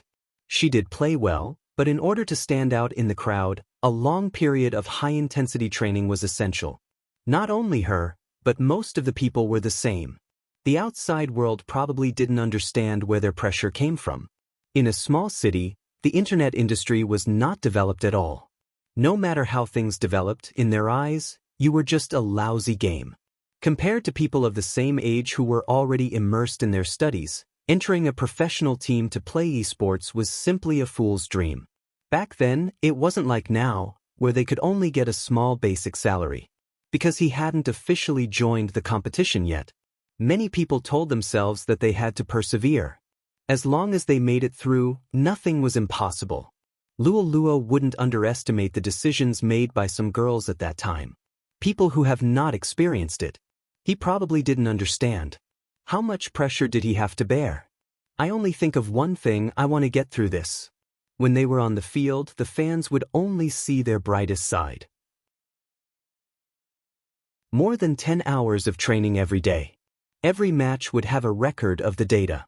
You have to keep your form. Usually, there would be a total of 50 people trained, and in the end, only 1 or 2 would be left as substitutes. The others will give you the money for the train and let you go home. This was the truest life they had ever led. She and the person who could do scientific research while playing games, and even had a certain level of attainment in the medical field, were like 2 different worlds. She likes money too much. Without money, there was no sense of security. As for him, he had never been short of money. He was as clear and bright as the moon. It wasn't that he hadn't thought of confessing. He remembered when Xiangnan won the championship in the first national competition. Chapter 1500. When he finally arrived at the unfamiliar environment, he felt a chill run down his spine. Luo felt that they weren't from the same world. It wasn't a big deal when they were in the team because they talked about games the most. There were times when she couldn't get a word in. But it was different in university. She saw a girl sitting beside him and they were talking about things she couldn't understand. And that was the first time she realized that he could smile outside of a competition. Luo sat there and looked at the two of them. They had the same aura and one look, and she could tell that they were from the same family. The girl exuded a gentle aura from head to toe. She was dressed elegantly and had a strong scholarly aura. She was completely different from her. Luo never felt inferior, but at that moment, she experienced the difference between them. The girl smiled lightly and looked at her. "Are you Senior's teammate? He's always strict with himself, but he's never picky with others. We were talking about medicine just now and neglected you. You're not upset, are you?" Luo stood there with her long and slender legs. She watched as the person walked out with his book. He glanced at her and asked, "Aren't you leaving?" Luo followed behind him. Just like how she always followed behind him during competitions. She said impulsively, "Captain, what do you think about dating people in the industry?" "I'm not interested." The person didn't even turn his head. He didn't speak much. These 4 words made Luo understand one thing. Fortunately, she didn't confess excitedly. If that was the case, the situation would have been awkward. "What's wrong?" Xiao Jing glanced back and frowned.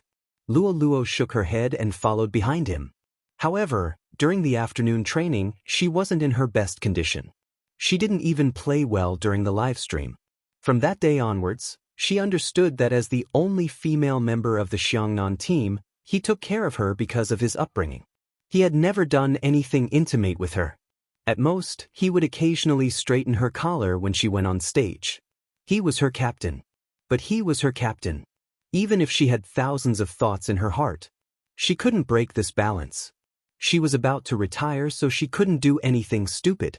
This way, they would have the chance to meet in the future and it wouldn't be awkward. Luo lowered her gaze and took a sip of the drink in her hand.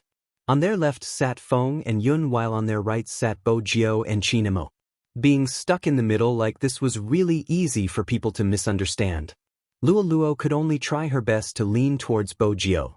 But for some reason, it attracted the attention of that person. He just looked at her and said nothing.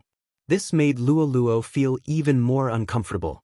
In the captain's world, there was no such thing as a blind date.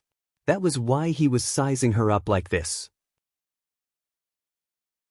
"Don't tell Zhao Sanpang about what happened today. If he finds out, the entire team will know." Xiao Jing looked at the chagrin on her beautiful face and said indifferently, "This is the first time you've lied." Luo couldn't keep up with her captain's thoughts. Xiao Jing didn't bother to say much and just tapped his wrist.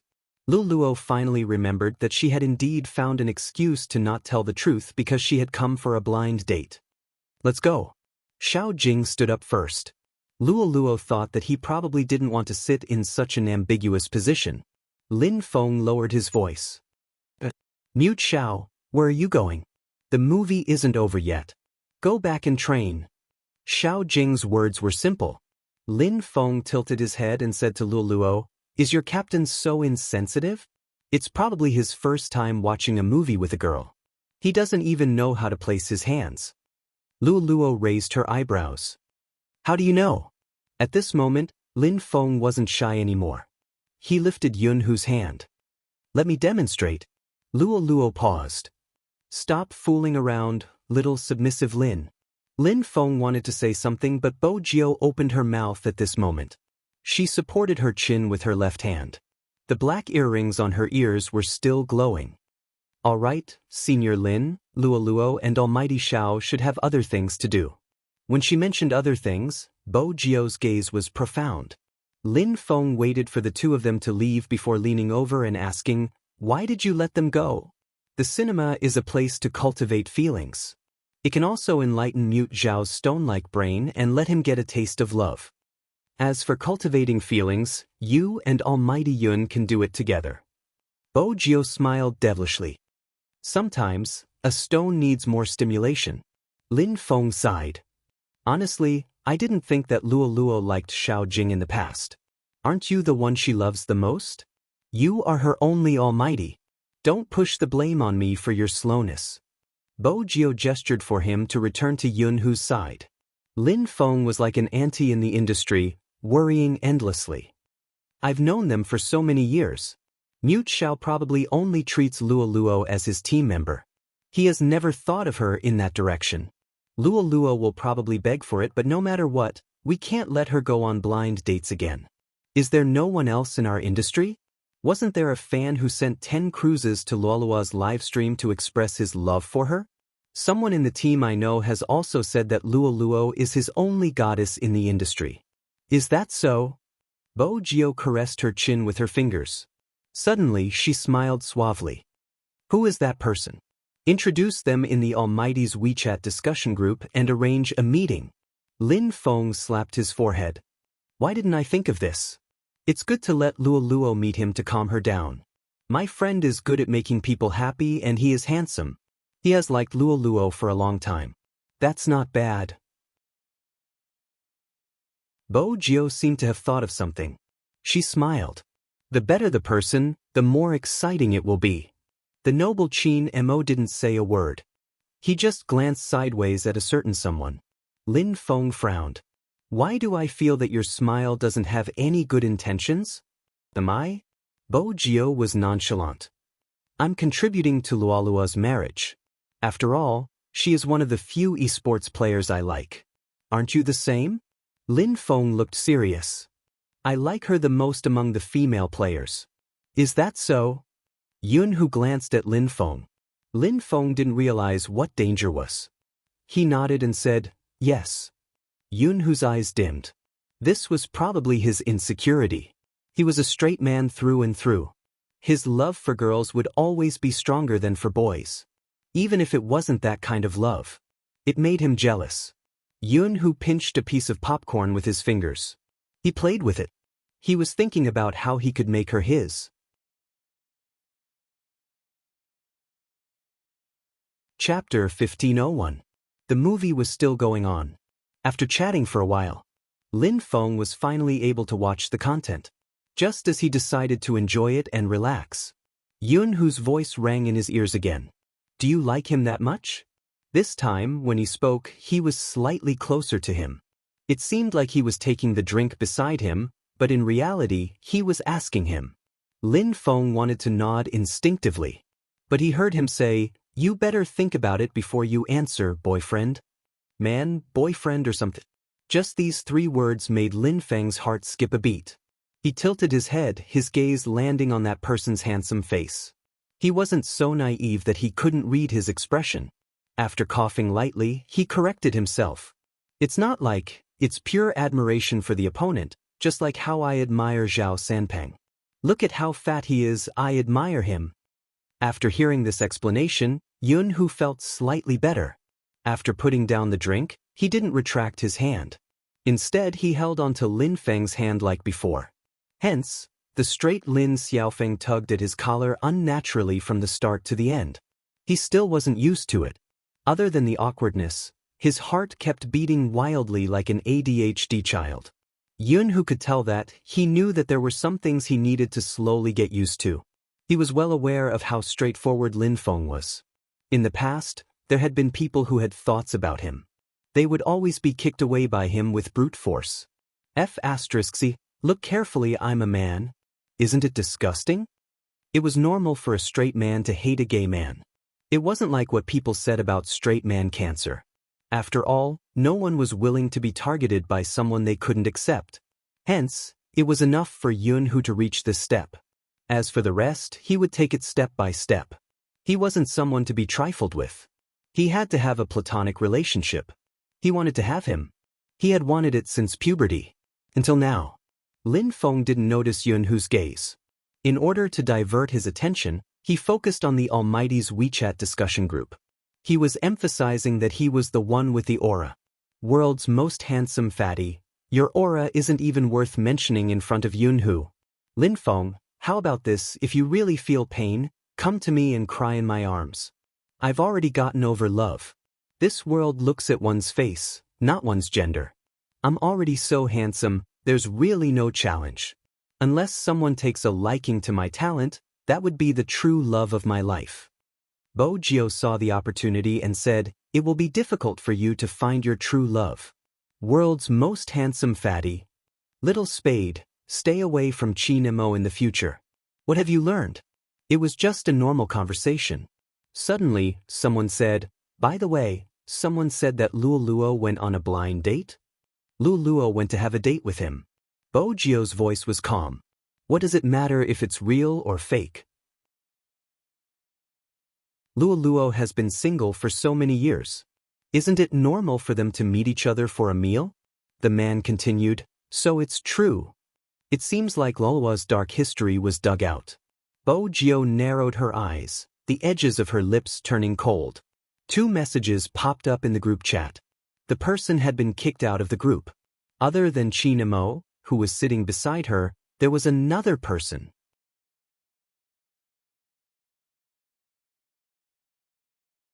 Chapter 1502. Xiao Jing. When Bo Jio saw this name, she raised her eyebrows and a playful look appeared in her eyes. Then she nudged Lin Feng. Senior. Lin Feng glanced over. What? Hurry up and ask your friend to meet Luoluo. I feel that something interesting is going to happen. Lin Feng didn't understand why Little Spade was suddenly so interested in introducing people.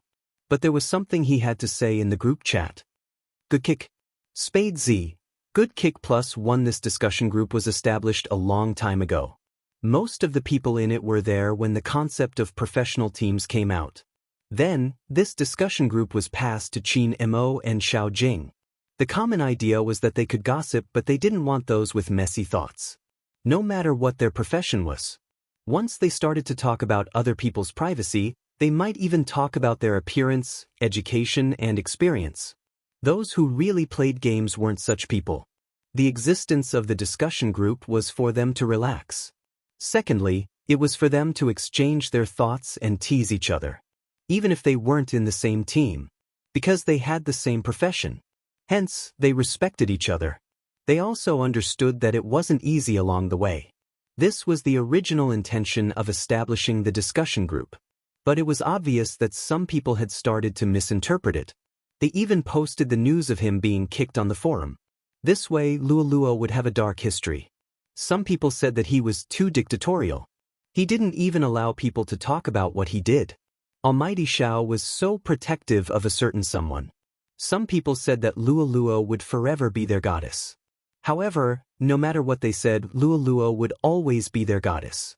However, this scene would eventually become lonely. Because on that day, after Luoluo returned home, she didn't know why. She was supposed to live stream the next day. But after the movie ended, she played a round of games. She played a solo game with every sorcerer. This time, when she played, people noticed the order of the heroes she used.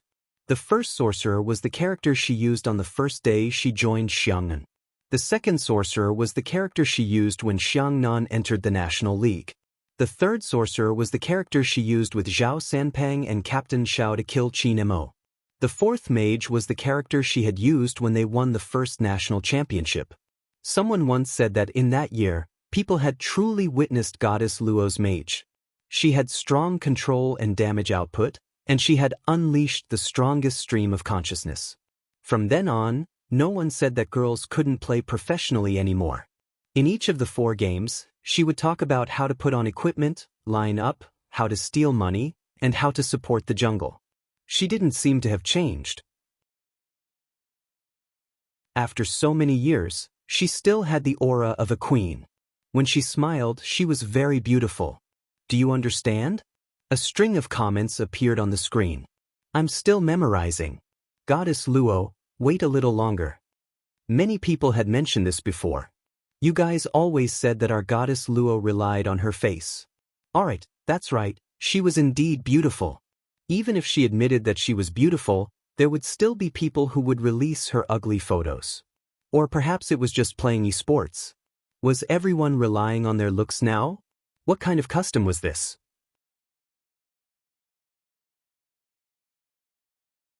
Chapter 1503.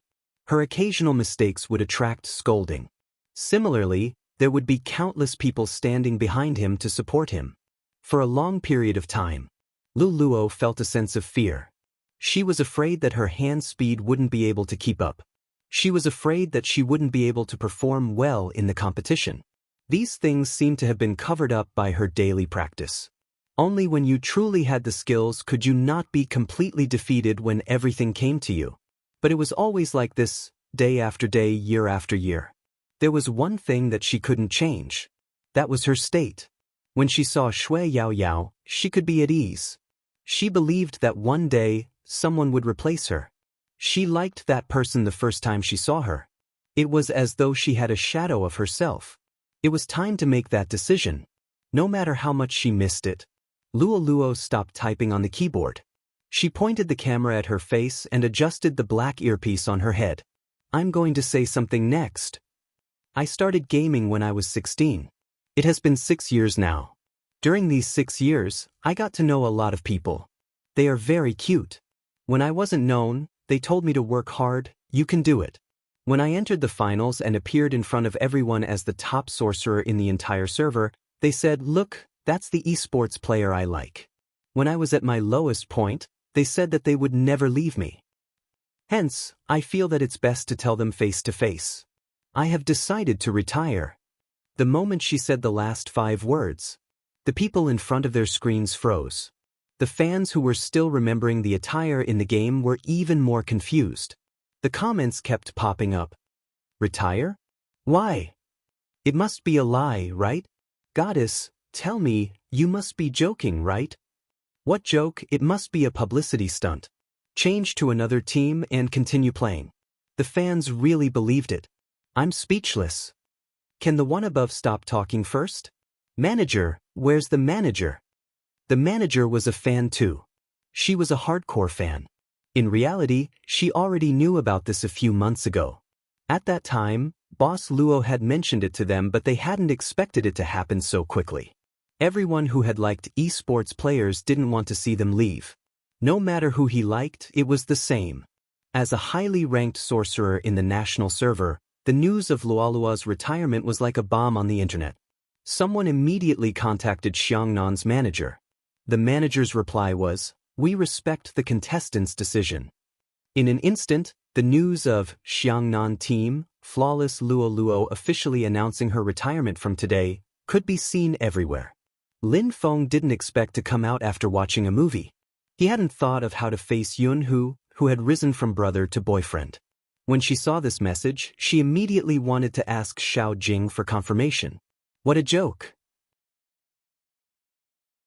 Luo Luo retired. He retired just like that? Even if he were to retire, it should be on the national battlefield, no, the battlefield of the world. Before Lin Feng could make the call, Bo Jiu reached out and held onto his wrist. What are you doing?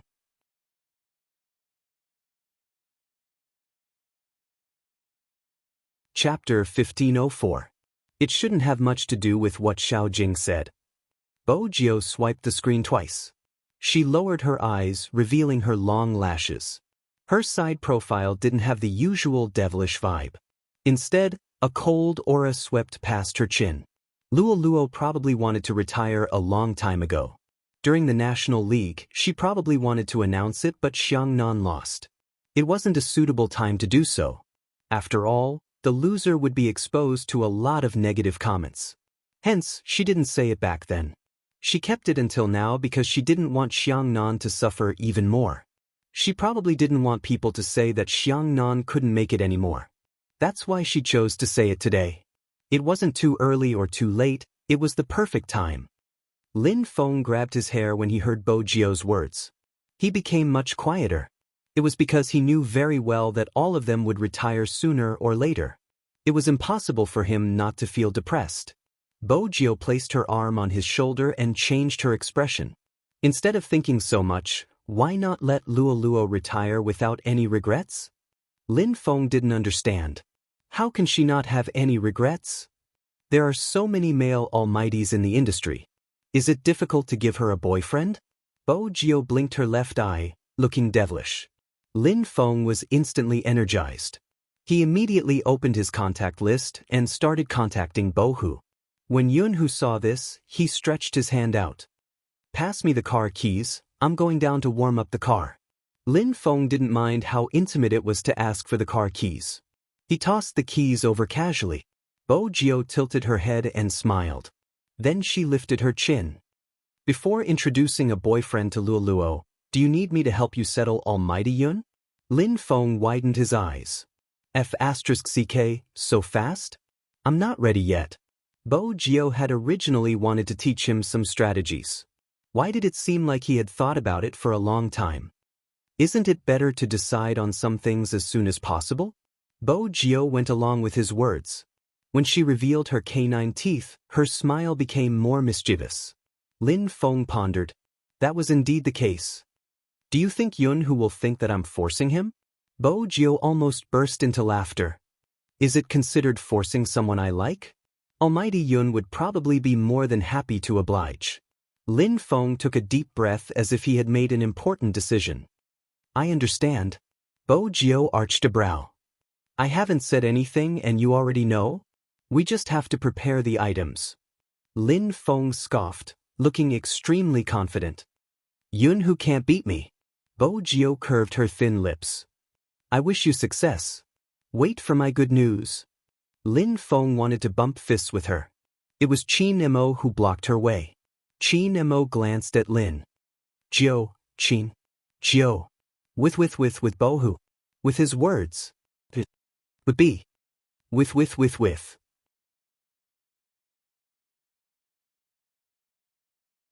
Chapter 1505. Half-half. Bo Jio's smile didn't change. As the vice captain of the Supreme Alliance, I have to care about the love lives of the team members. It's best if it can be digested internally. Oh, Qin Mo replied slowly. But don't let the goodies flow to others? You want Lin Feng to take the initiative? Are you sure you aren't being naughty? I saw that he wasn't in a good mood, so I wanted to divert his attention. Bo Jio paused. Lulua's retirement was too sudden. Qin Mo was walking casually, but when he heard this, he glanced down. It won't be that fast. Not that fast? What did he mean? Before Bo Jio could ask, Qin Mo placed the popcorn in her hands. I'm done being Cupid with you. Isn't it time for you to go home and do what I like with me, Mrs. Qin? There was a type of person that you wouldn't understand if you didn't fall in love. Once you fell in love, you would realize. When there wasn't a competition, his life, other than sleeping and feeding the cat, would revolve around you. Undoubtedly, the Almighty was this type of person. Bo Jio glanced at Qin Mo, who was opening the car door. His face was so handsome that it seemed a little unreal. He didn't like to go out. It was hard to imagine that a decision he made could cause an economic upheaval in an entire city. When he had a video conference, he basically made her lie on the sofa with a bowl of sweets beside her. Anyway, he didn't allow her to leave his vicinity. He even made Princess watch her. Letting a cat look at her was basically an insult to her mobility. Hence, under normal circumstances, Bo Jio wouldn't be able to sit still. But the Almighty seemed to have a plan every time he dealt with her. Once she couldn't sit still. He would raise his eyebrows and glance at her. Solo in the game? Come. Bojio had always liked a solo match with the Almighty. But it was obvious that young Master Qin had never thought of going all out. Every time, he would place her on his long legs and the two of them would enter the game together. Even though they were playing a mobile game, that position affected Bojio's performance. Ever since the two of them had been together, this person was getting more and more devilish. Fortunately, she was the one who kept him. But recently, it was still a little difficult to subdue him. She didn't know if it was because she had flirted too much. Now, the Almighty liked to hug her and talk to her while they played games. They would even go to the washroom. She wouldn't go. He smiled. Well, don't you want to come in and compare your size? She finally understood the feeling of having to fill up the hole that she had dug herself. She would lean against the door frame and whistle. When he went to the bathroom, she leaned against the door frame and whistled. It seemed that after blowing for 3 times. After that, he wouldn't bring her to the washroom. Instead, he pressed her down on the sofa and bullied her. Or maybe it was spring, and someone was about to go to college. Qin always felt his throat burning even now. He tugged his collar open and turned the steering wheel. When he glanced sideways at a certain someone eating popcorn, his eyes darkened. Bolin. Qin and Lin. Bo Lin. She didn't. Luo emo. Emo bo Qin Lin Qin su fong. Faribo.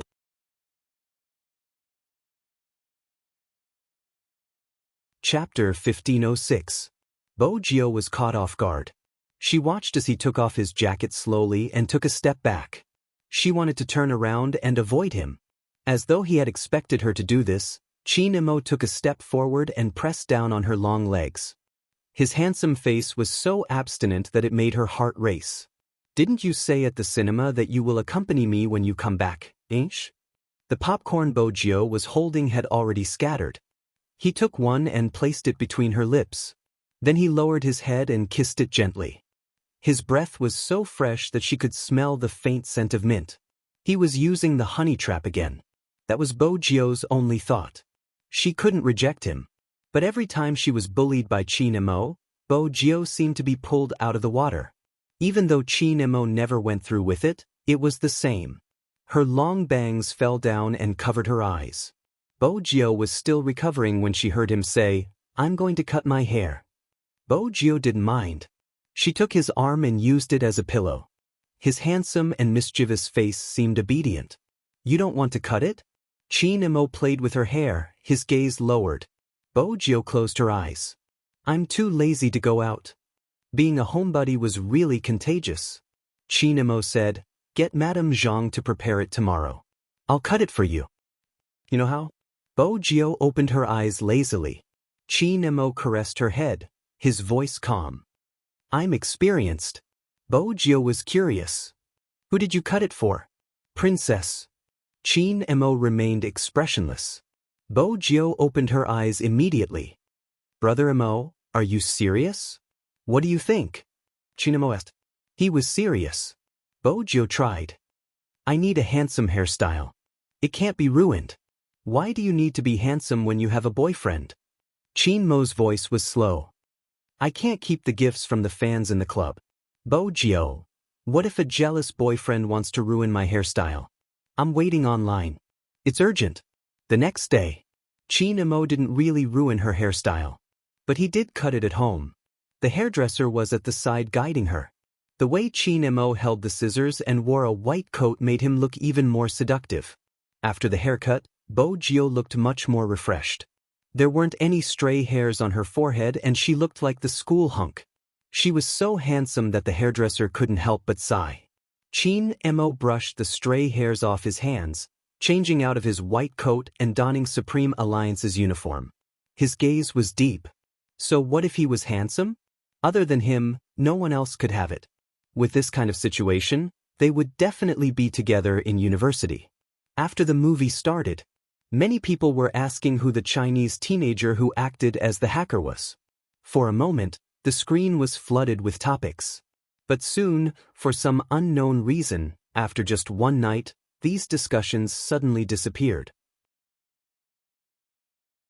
The director responded personally, saying that the actor was a friend of his and that it was a friendly act.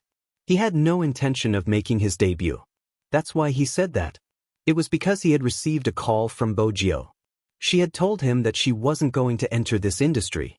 Chin Mo agreed with this point. Before this, he had sent a lot of companies to the club.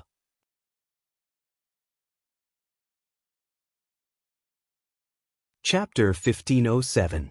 The group of entertainment companies didn't dare to come again after hearing Chin Mo's words.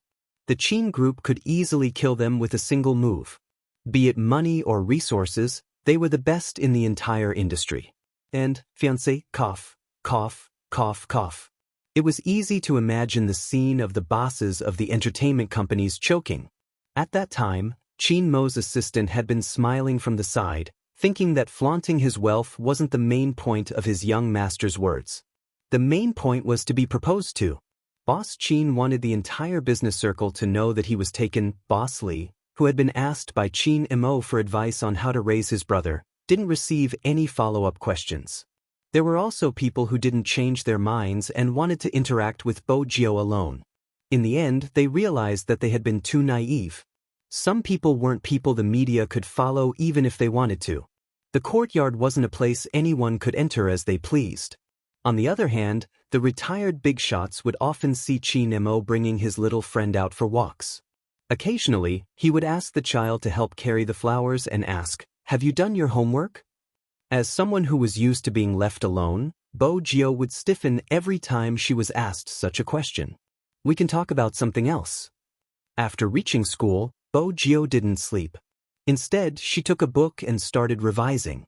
She couldn't be at a loss for words every time she returned home when the Almighty asked her what she had learned today. The blonde from second high came looking for someone. The gist of it was that he wanted to study hard too. Bojio was slightly taken aback. She sized him up. "Study?" The blonde gave her an expression that said, "Why can't I study hard for the person you love? Who wants to get into a better university? Let me work harder." Bojio replied, "Who is that?" "You know." The blonde suddenly felt embarrassed. Bojio tapped her fingers. "You want me to tutor you? Isn't it obvious?" The blonde swept a glance behind him. "I wanted them to tutor me." Bojio followed his gaze and saw a few street bullies scratching their ears and cheeks. They didn't even understand middle school English. "You probably didn't improve. You're telling me all the wrong answers," the blonde said angrily. "Bojio, are you tutoring me or asking for answers?" "Expert, you have to save me." The blonde scratched the back of his head. "I can't do too badly. It doesn't show anything now. My mom said that when I enter society, it will depend on my education." Bojio arched a brow. "Wrong. Once you enter society, you will see who your father is." Blondie's face was stiff. "When I can't make it anymore, I'll go home and inherit the family property." Bojio stuffed a hand into her pocket. She seemed to have thought of something and leaned forward slightly. "Is education very important?" In any case, her group of friends always think that I don't know anything. The way they look at me is really... Actually, I don't really care about it. Blondie tilted his head. "I don't want her to embarrass herself." Bojio's gaze dimmed. "What if the girl's education level is low? People will probably talk about her after she enters society." The blonde was deep in thought. "I won't care. Some people with high education levels are tired of chatting. Do you know what they will talk to you about? They will discuss the progress of mankind and ask me how the theory of relativity came about. They will think that you don't understand because you are uncultured. Sigh, it's a blow."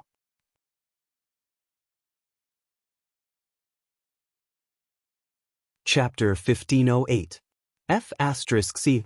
My goddess just has to talk to me about games. The blonde glared. "Do we need to talk about anything else?" Bojio replied slowly, "Is it appropriate for someone with a girlfriend to call another girl a goddess? My girlfriend is a Luo fan. I followed my girlfriend's footsteps to become a Luo goddess," the blonde replied seriously. "Oh," Bojio replied. "What do you think about her retirement?" I hope it won't be so soon. The blonde was unusually serious. Bo Gio tilted her head, deep in thought. The blonde watched from the side. The more he looked, the more he felt that it was unfair for a girl to be so handsome. More importantly, he would unknowingly treat her as a boy. He thought about the recent events and couldn't help asking, "Oh right, I have a request, expert. Can you not be so handsome the next time you appear?" Bo Gio arched a brow. My girlfriend doesn't even look at me the moment you appear, she only stares at your video. The blonde sighed. I even got a haircut for her but it didn't work.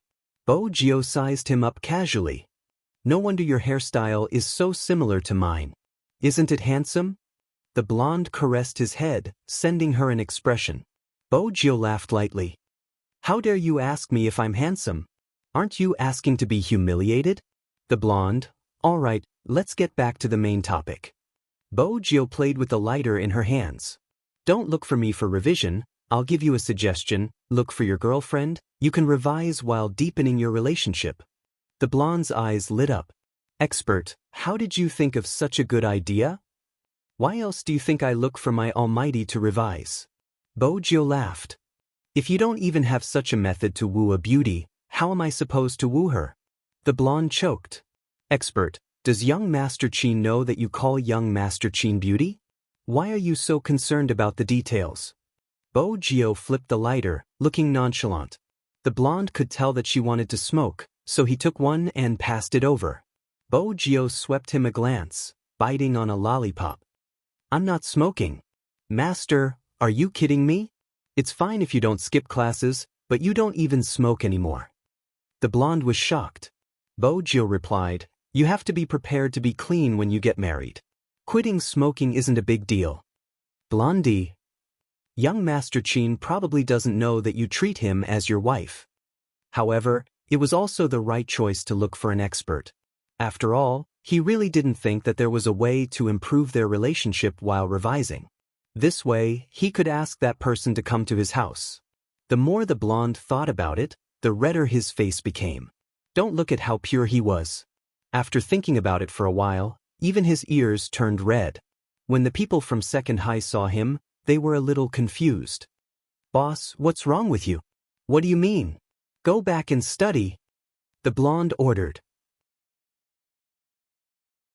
The few of them began to enter a state of selflessness again. They were the leaders of number 2 middle school, and now they were holding an English book every day. Seriously, he couldn't even fight when he went out to fight. What could he say? The power of love was truly great. On the other hand, everyone from number 1 middle school covered their mouths when they saw Bo Gio. Too cool.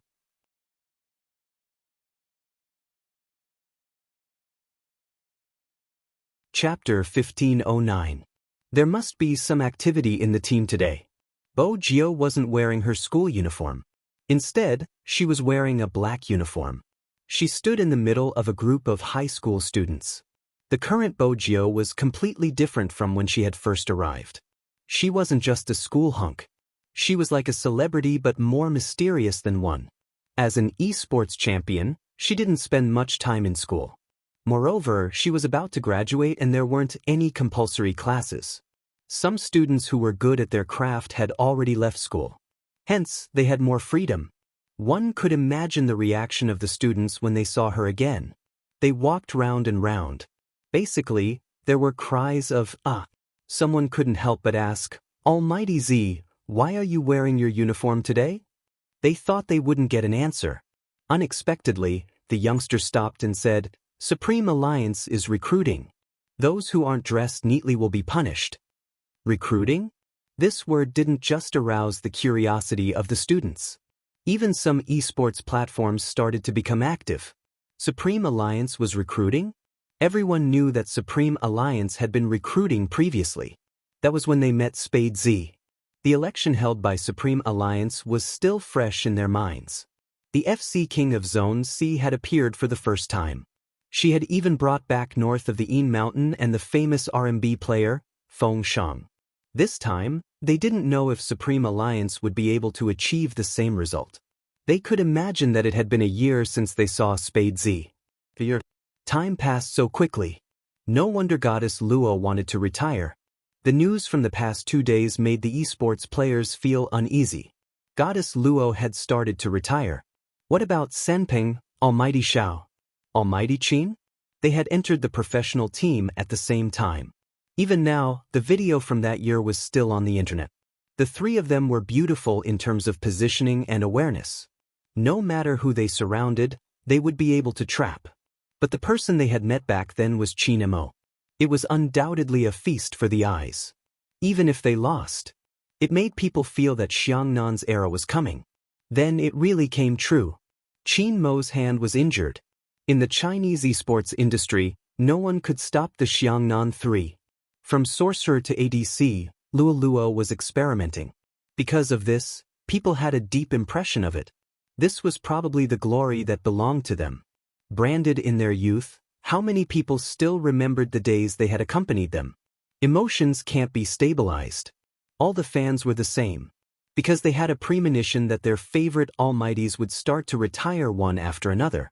Even such an outcome was unacceptable. However, they also understood that some things could not be forced. At this moment, such a piece of news came. Supreme Alliance was recruiting. The most interesting thing was that Almighty Qin wasn't the examiner this time. It was Spade Z. A media reporter asked, "Almighty Qin, why aren't you the chief examiner this time? I've made other preparations." Being asked like this, the fans thought about the issue of retirement again, and the uneasiness in their hearts just started to rise. In the video, Qin Mo tilted his handsome face and replied casually, "No, I'm accompanying Madam to be the assistant examiner. Is there anything wrong with that?" The media.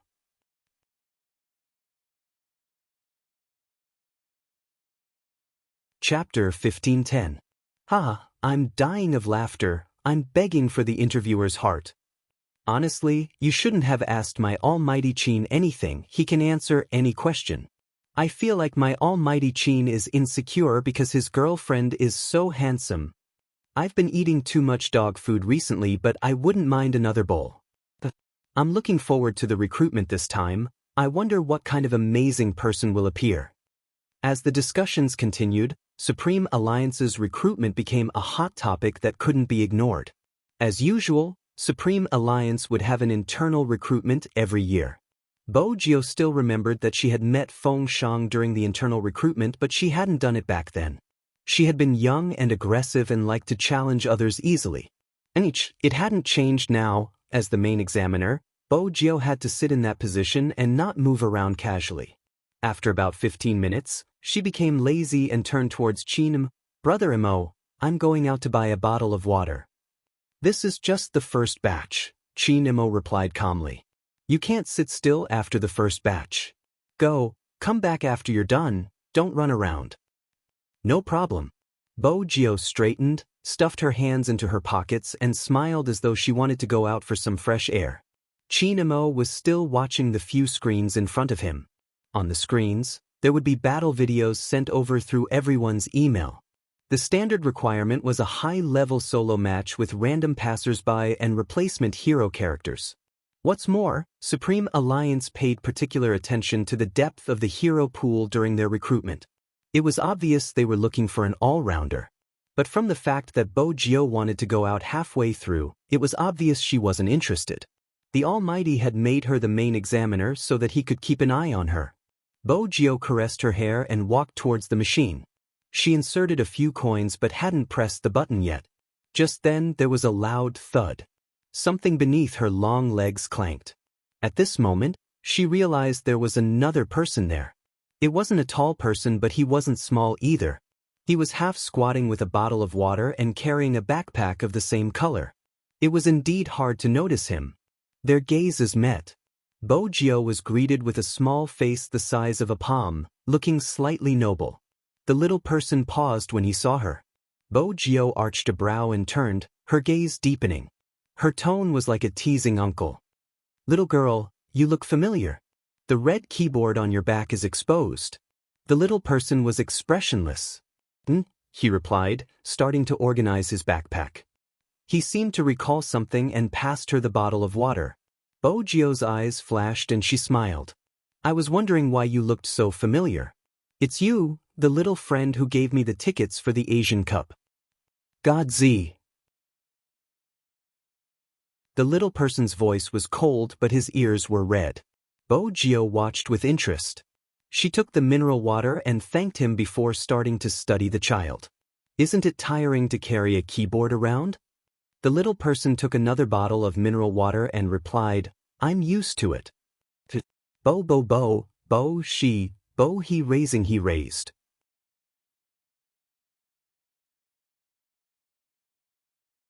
Chapter 15:11. Bojio's smile deepened.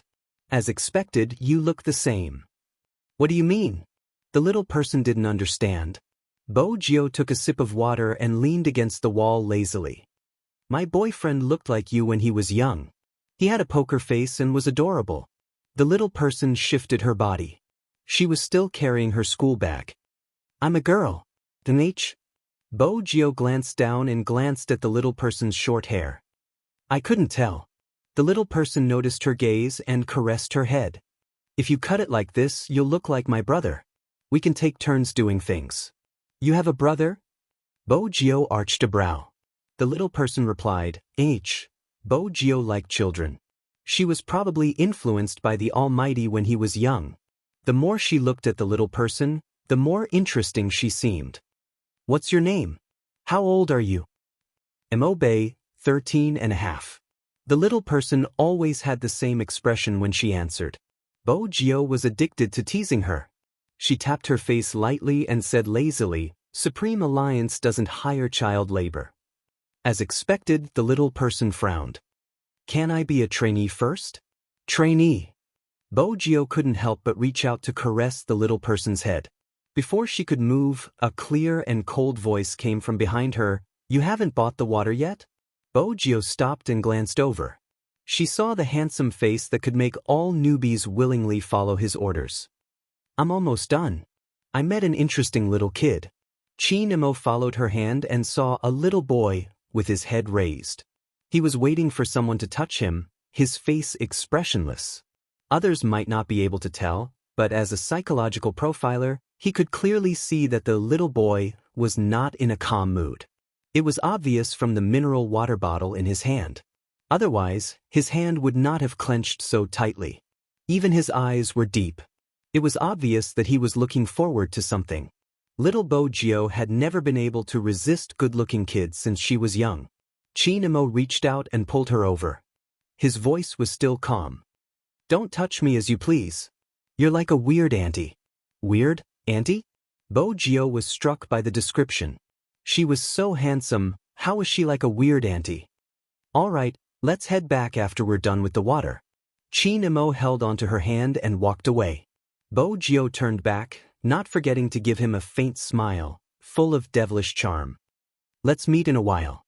Chinemo noticed the red keyboard on the back of little boy and guessed that he was a contestant who had come to participate in the competition. Therefore, he didn't say much. Bojio continued, Little kid's face is easy to poke. Chinemo arched a brow, turning to look behind him.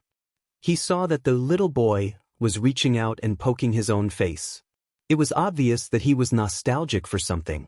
This made Almighty Chin's eyes sink even deeper. How old?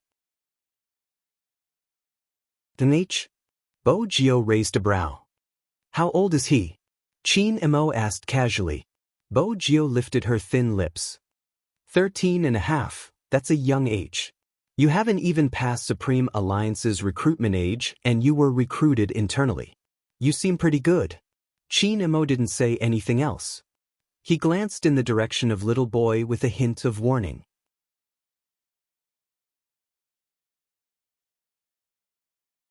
Chapter 15:12. Supreme Alliance's internal selection wasn't usually open to the public. It had been the same when Spade Z had entered. But this year, Supreme Alliance was stronger than ever.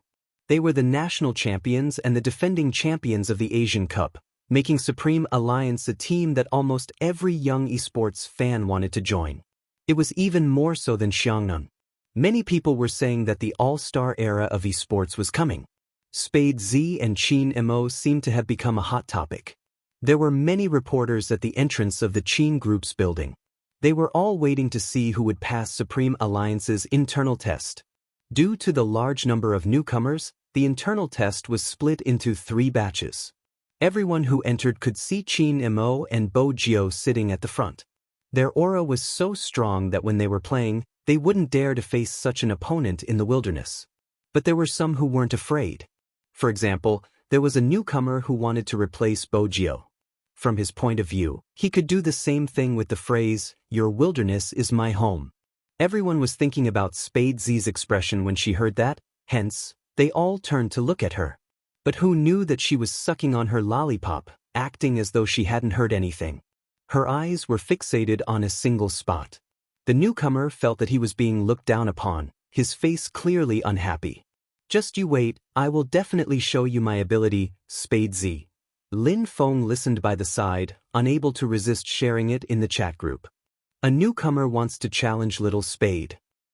A newcomer is still young, he hasn't been tricked yet, it's normal for him to have such thoughts. The world's most handsome fatty sighed. What did Little Spade say? Did he beat him until he called him daddy? Lin Feng sent an emoji of a finger wagging. She didn't say anything, she seems to be in a daze, probably thinking about what to eat later. Captain's candy has already been emptied. Coco, that's why you are sitting there being a third wheel. Lin Feng. Don't be so harsh. The world's most handsome fatty. It's simple, Yun who can go as well. Lin Feng switched off his phone before turning it on. Chat normally. I've heard of that newcomer, he's not bad. Someone sent a personal message. The most handsome fatty in the world.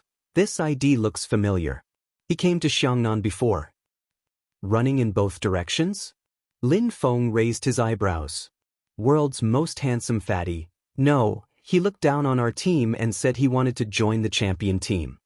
Lin Feng. For some reason, I feel very foolish and naive. Why didn't I have such thoughts when I was young? Wait a minute. There seems to be a situation. Situation? What's going on? Zhao Sanpeng was so anxious that he even started a private chat. F***CK, Lin Feng, why did you stop talking? Is Little Spade fighting with the new bee? Tell her not to be soft-hearted. Young people need to hit hard. Lin Feng. Little submissive Lin? Yun who's domestic slave. Lin Feng, F***CK, what are you talking about? It's my family that raised him, understand? Zhao Sanpeng chuckled and was about to mock him. Another voice came from the other side. Ah, that newbie was beaten up by a kid. Zhao Sanpeng, a child? Lin Feng didn't reply because he was looking at the screen excitedly. He turned to ask Bo Jiao, you've been looking at this kid since the beginning?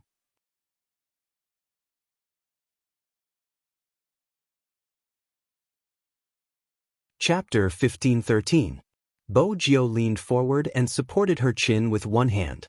She smiled lazily. It's easy to notice a good-looking face. Lin Feng's face darkened.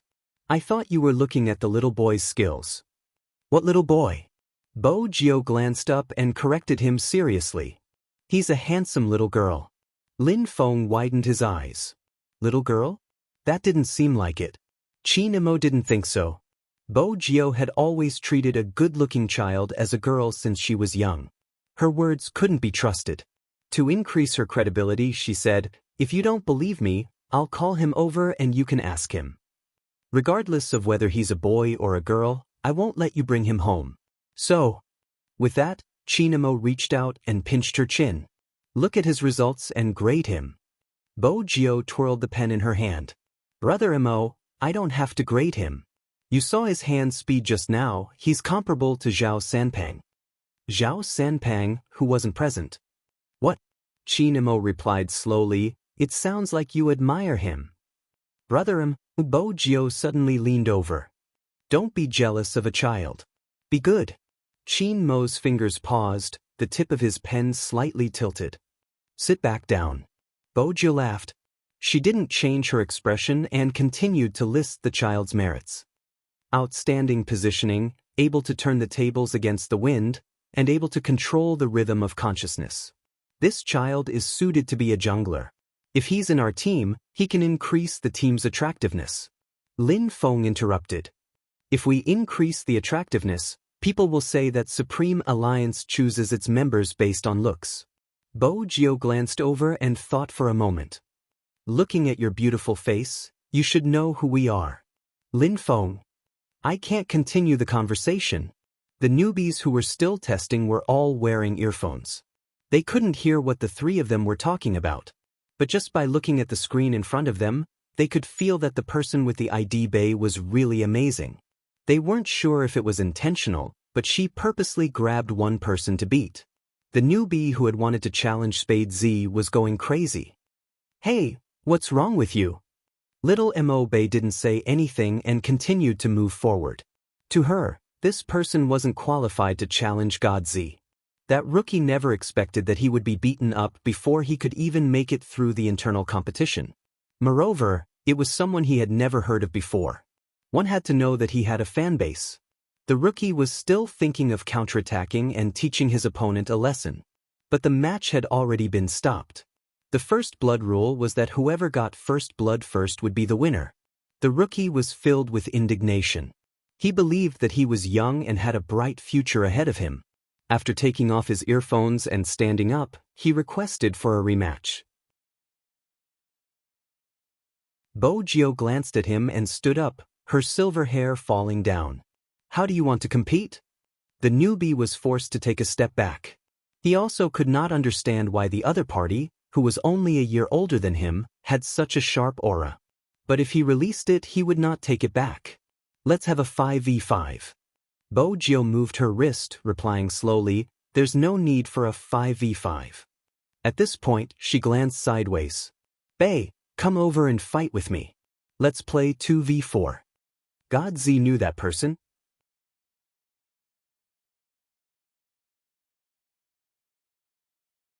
Chapter 15-14. The little boy wasn't tall and his dressing was a little rustic. She didn't know which era his sportswear was from. Thanks to his face, he looked fair and handsome. Otherwise, no one would be interested in seeing her dressed up like this. However, this wasn't the main point. The main point was this the Bay who was fierce when fighting just now? They couldn't tell at all. Also, wasn't she a little too young? Everyone had to lower their eyes when they looked at Mo Bay. Under normal circumstances, twins of the same egg would have less nutrition than others. When they were young, they wouldn't be very big. In addition, Mo Bay's clothes looked like she had borrowed someone else's, which made her look even younger. Everyone had a look of disbelief on their faces. They couldn't connect the person in front of them with the assassin in the game.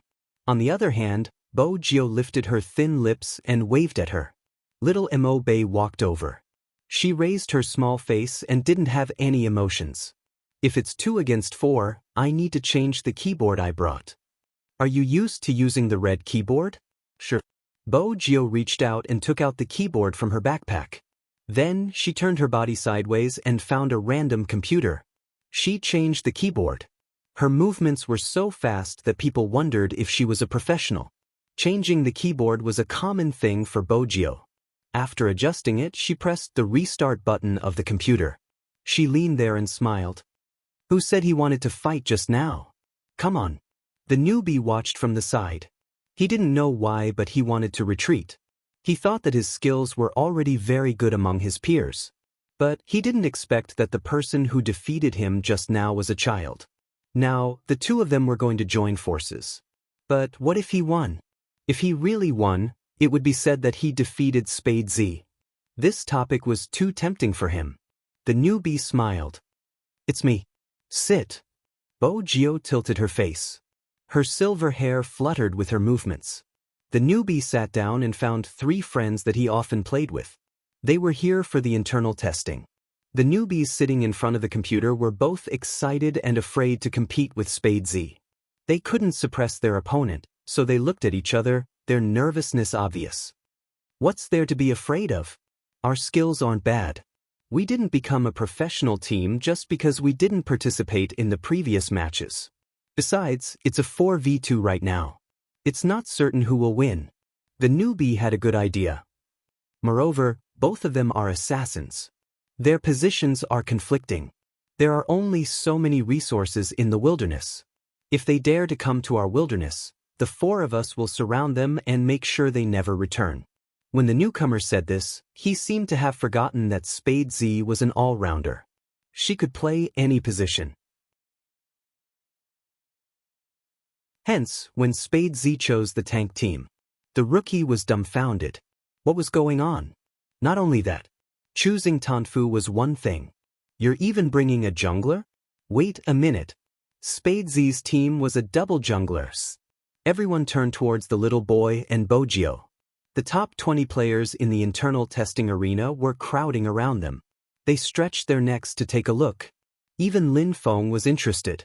Captain, isn't this the first time Little Spade is assisting someone other than you?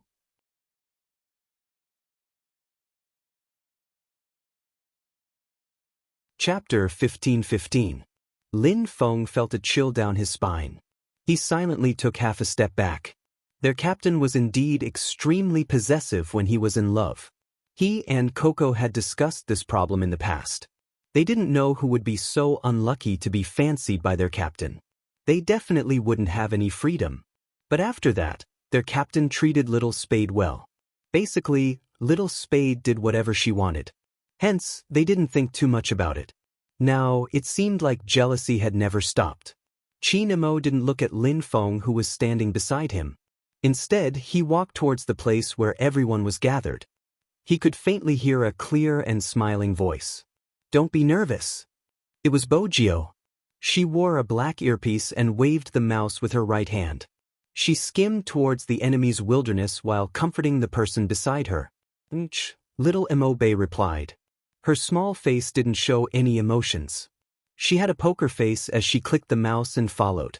Through the big screen, everyone could clearly see the overall situation. Qin Emo didn't seem interested in the overall situation. He reached out and pulled a chair over. He sat behind Bogio. His long legs were long and slender. His side profile was handsome. His aura seemed calm, but no one dared to come over. In an instant, the surroundings became much quieter. To a certain extent, this also ensured that everyone who played the game would think the same way. There were so many people walking around. Even though their discussions couldn't pass through the earpiece, it still affected their concentration. In the game, Bogio had already crossed the river. She hid in the bushes and aimed at the opponent's blue buff. The commander on this side was still hesitating, because he couldn't predict whether the opponent would come. After all, the game was filled with fog. As long as he was in an area, he would be able to see the opponent's position. Now, because he wasn't sure, they were all there. The newbie couldn't act rashly. But based on Spade Z's usual playstyle, she would definitely turn into the wilderness the moment she came up. But now, did the opponent have a red buff or a blue buff? The two beasts weren't in the same area. Just as the newbie was hesitating, all of a sudden he was hit by a stun spell. Bogio was indeed in the wilderness. But she didn't snatch the red and blue buff. Instead, her first attack landed on the opponent's assassin. The newcomer hurriedly gave the order to gather. The other three all rushed over, afraid that Spade Z would leave with the head. After all, anyone who had played in Zone C knew how vicious Spade Z was when it came to killing. At the start, the newbie took a step back. Now that everyone was here, he immediately rushed forward, intending to retaliate. Just like what he said before, if they dared to come to the wilderness, they would surround them. But what they didn't expect was that Spade Z would change her tough style and retreat to the bottom of the tower. What did that mean? No one could understand if Spade Z wasn't sitting right in front of them. They thought they had met an imposter. After all, Spade Z's style had always been to kill a monster in the opponent's jungle. But today, it seemed like he didn't dare to start a war. It seems like Spade Z is just SOSO. The newbie gleefully took down his blue bundles. I haven't met them before, but now that I have, we won't give you a single one of them.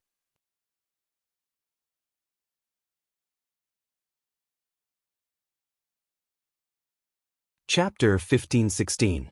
The crowd erupted into cheers. That was because they could clearly see on the screen that their side of the jungle had been cleared with a red buff. Spade Z didn't come to the enemy's blue buff to take their blue buff. Instead, she played a beautiful diversion. She used herself to divert the enemy's attention so that little Mo Bay could sweep the other half of the enemy's jungle. The crowd was starting to explode. But that wasn't the end.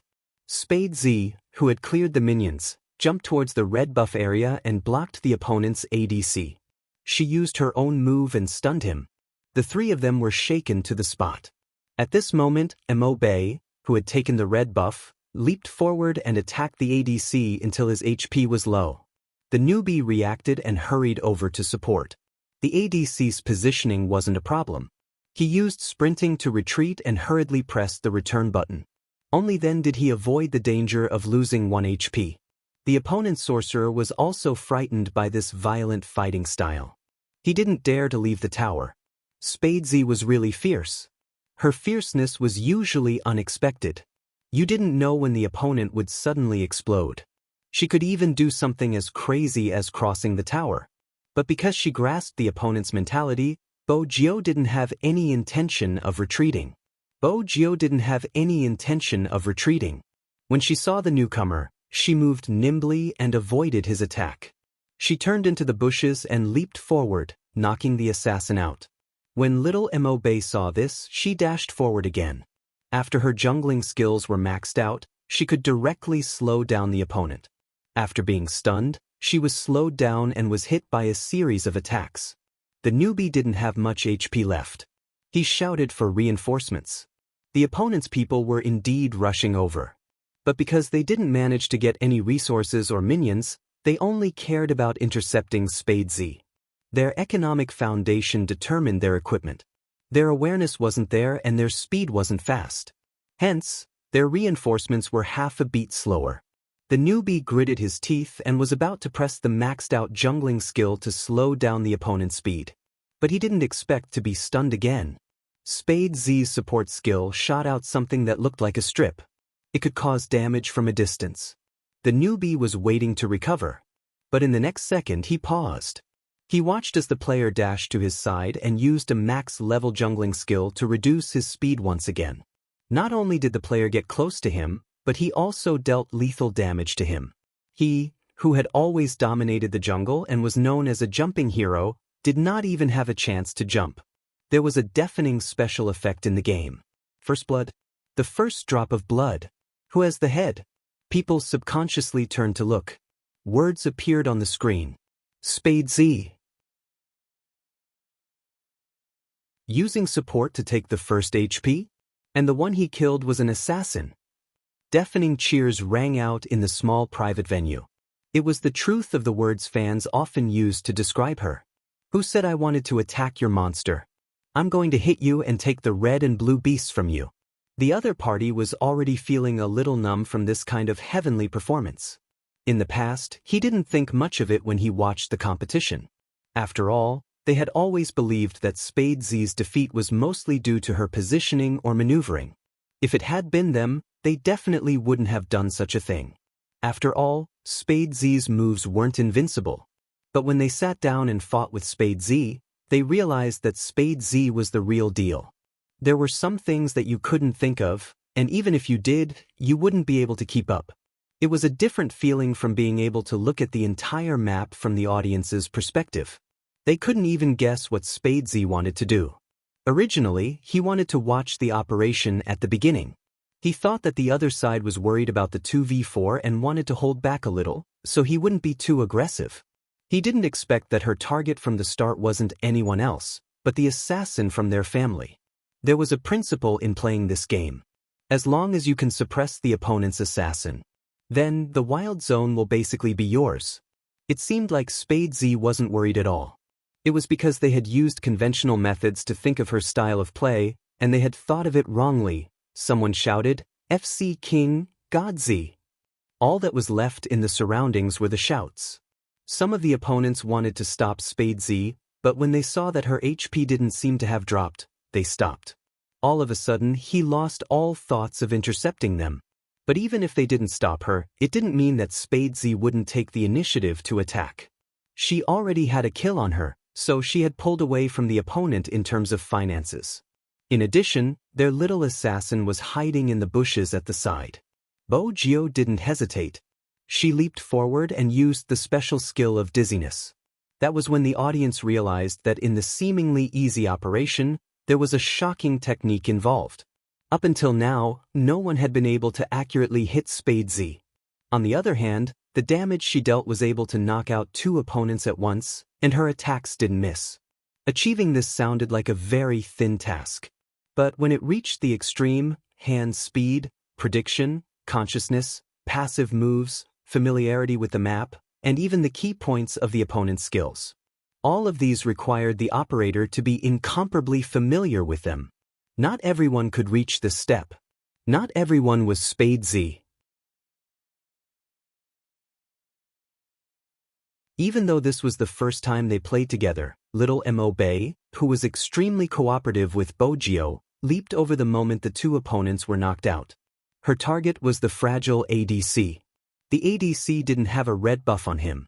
Even if he resisted, he could only deal a little damage. At this moment, Bojio followed over. She used her max-level jungling skills and forcefully reduced the ADC's speed. This time, the ADC didn't escape. Little Mo Bei twisted her wrist, and with a beautiful movement, she successfully took down the opponent's head. Did she think it was over just like that? How was that possible? Bojio sat in front of the computer with her black earphones on and a smile on her face. This meant that she had locked onto her next target. The opponent's tank wanted to cut off their back in order to protect their sorcerer. But he didn't expect that Spadesy didn't go for their sorcerer. Instead, she turned back and hit him with a stun. Little Mo Bei didn't say anything when she saw this. With such a high level of cooperation and the whole set of damage, even a tank would lose some HP. The newbie on the other side saw this and immediately rushed over. Even if he couldn't kill Spade Z, he would be able to bring this arrogant child away to regain some face. After all, once the assassin's damage was used up, he was basically useless. But just as he was about to come in with his spear, a voice suddenly rang out. But in the next second, he froze. It was another jungling skill that slowed him down.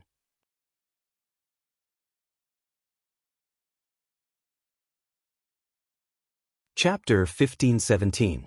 The opponent didn't manage to provide support in time and lost another player. The newbie wanted to retreat when he saw that his sneak attack wasn't successful. But when he turned around, he realized that he was too dumb and naive. Spade Z had already used her big move. How could she let him go?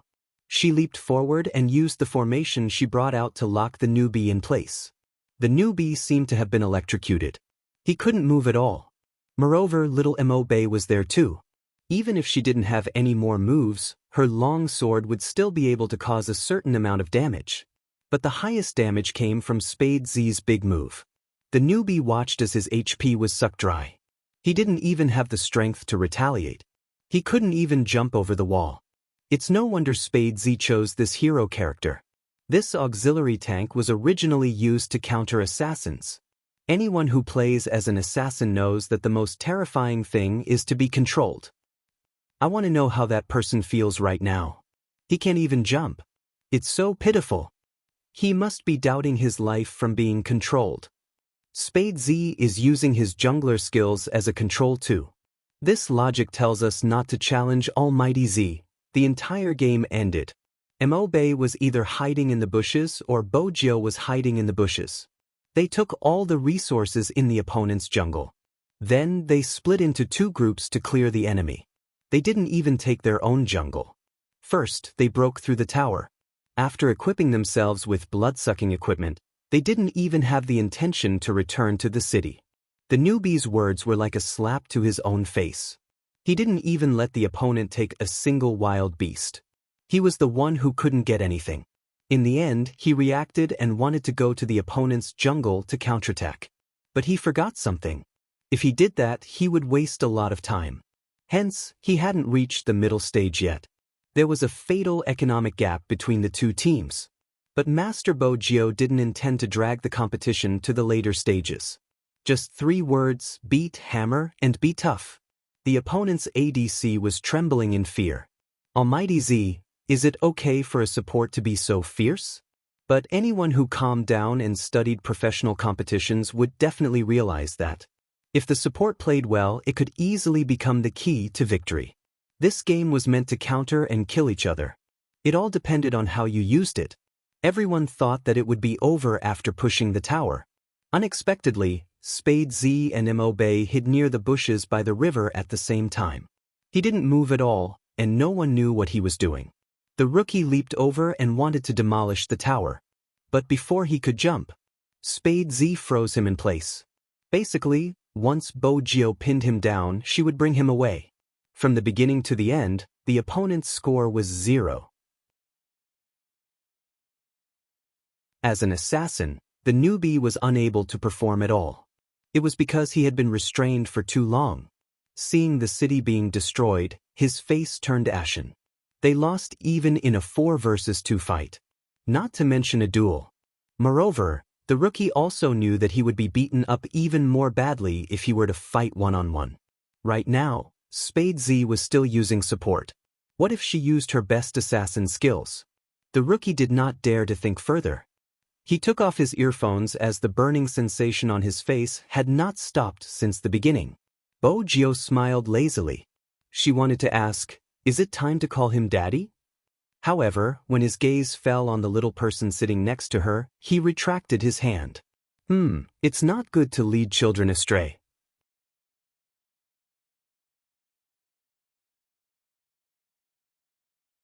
Chapter 15-18.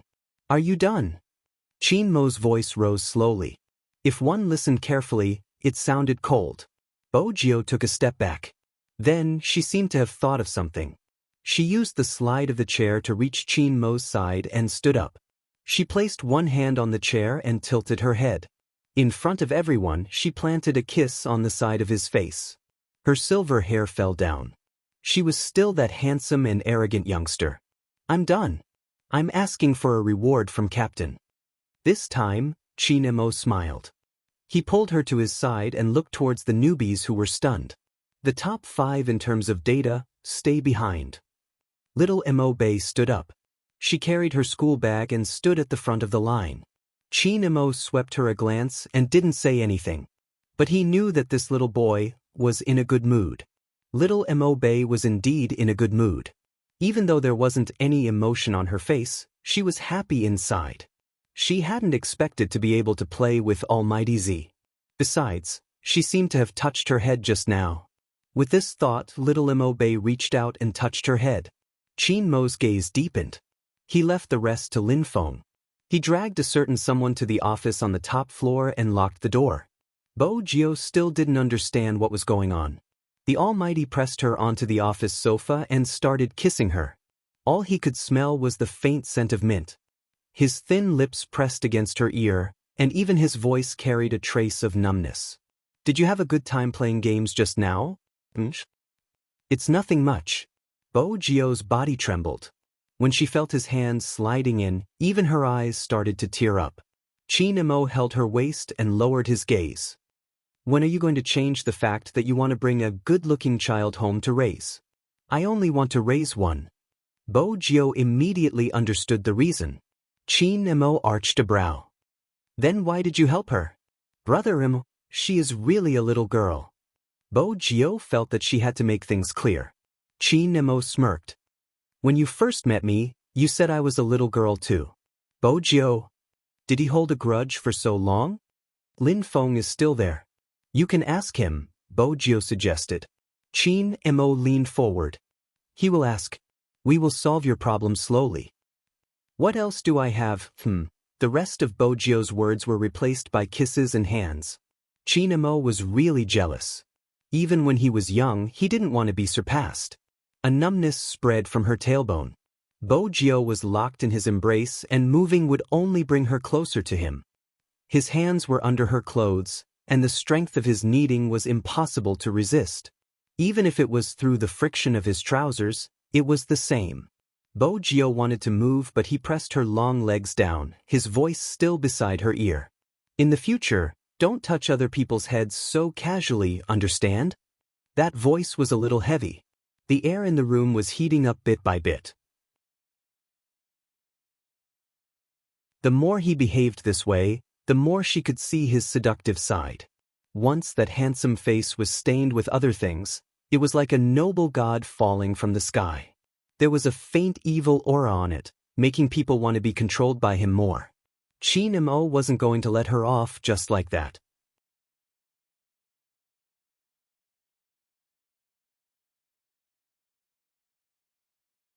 Chapter 1519. The numbness engulfed her like a wave. This time, it seemed to be stronger than any other time. He had purposely targeted the spot where she couldn't take it. This was probably the Almighty's punishment. The frosted glass blocked everything. It was still cold outside. But the heat in the room couldn't be stopped. When Chin Mo leaned over again, she could see the sweat rolling down his face. The sight of him in his uniform made her want to snap him in half and imprison him in her arms. Bo Jio had nowhere to put her hands. She could only wrap them around his neck. Her thoughts were completely blank, the only thing she could feel was her racing pulse. Step by step, it was mixed with the sound of their heartbeats. It was as if someone had set fire to their bodies. Even the mole under the corner of her eye seemed to be shimmering with tears. Chin Mo watched her, his gaze darkening. When it reached a certain level, he stopped and hugged her, burying his handsome face into her shoulder. His breathing was heavy. "I won't stop after you get into a university. There are still 2 more months." Bo Jio was in her uniform. Other than that, her white shirt was open to her waist, her fair arms hanging by the side. Her beautiful eyes were still a little dreamy, like a black swan that had just been fished out of the water. Her silver hair and snow-white skin were so beautiful that it made him want to continue. With a twitch of his fingers, he pulled his uniform over and wrapped it around her before hugging her in his arms. Bo Jio felt his heat and knew it was best not to move. The temperature gradually dropped, but it wasn't easy to get rid of his thoughts. Chin Mo glanced at her again. This time, he stood up and walked into the bathroom in the office. Bo Jio could vaguely guess what he was doing when she heard the sound of water. She felt her face heating up.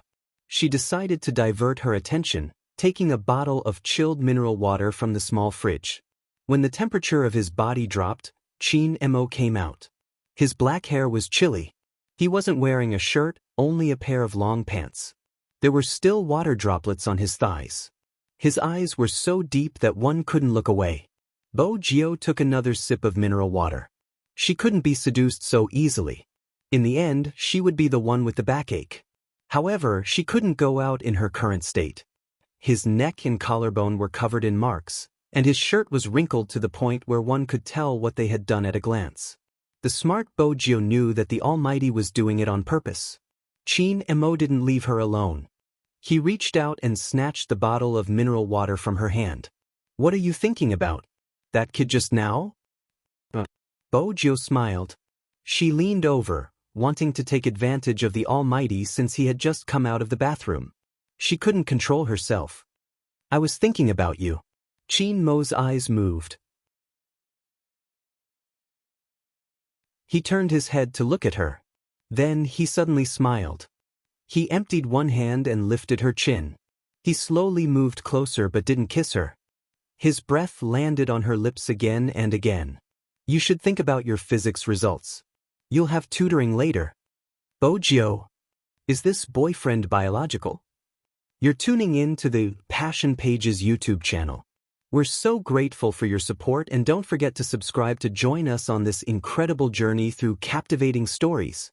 Your generosity through donations truly makes a world of difference, as it's the primary source of revenue that allows me to expand and enhance this channel for you. Thank you from the bottom of my heart for being a part of this adventure.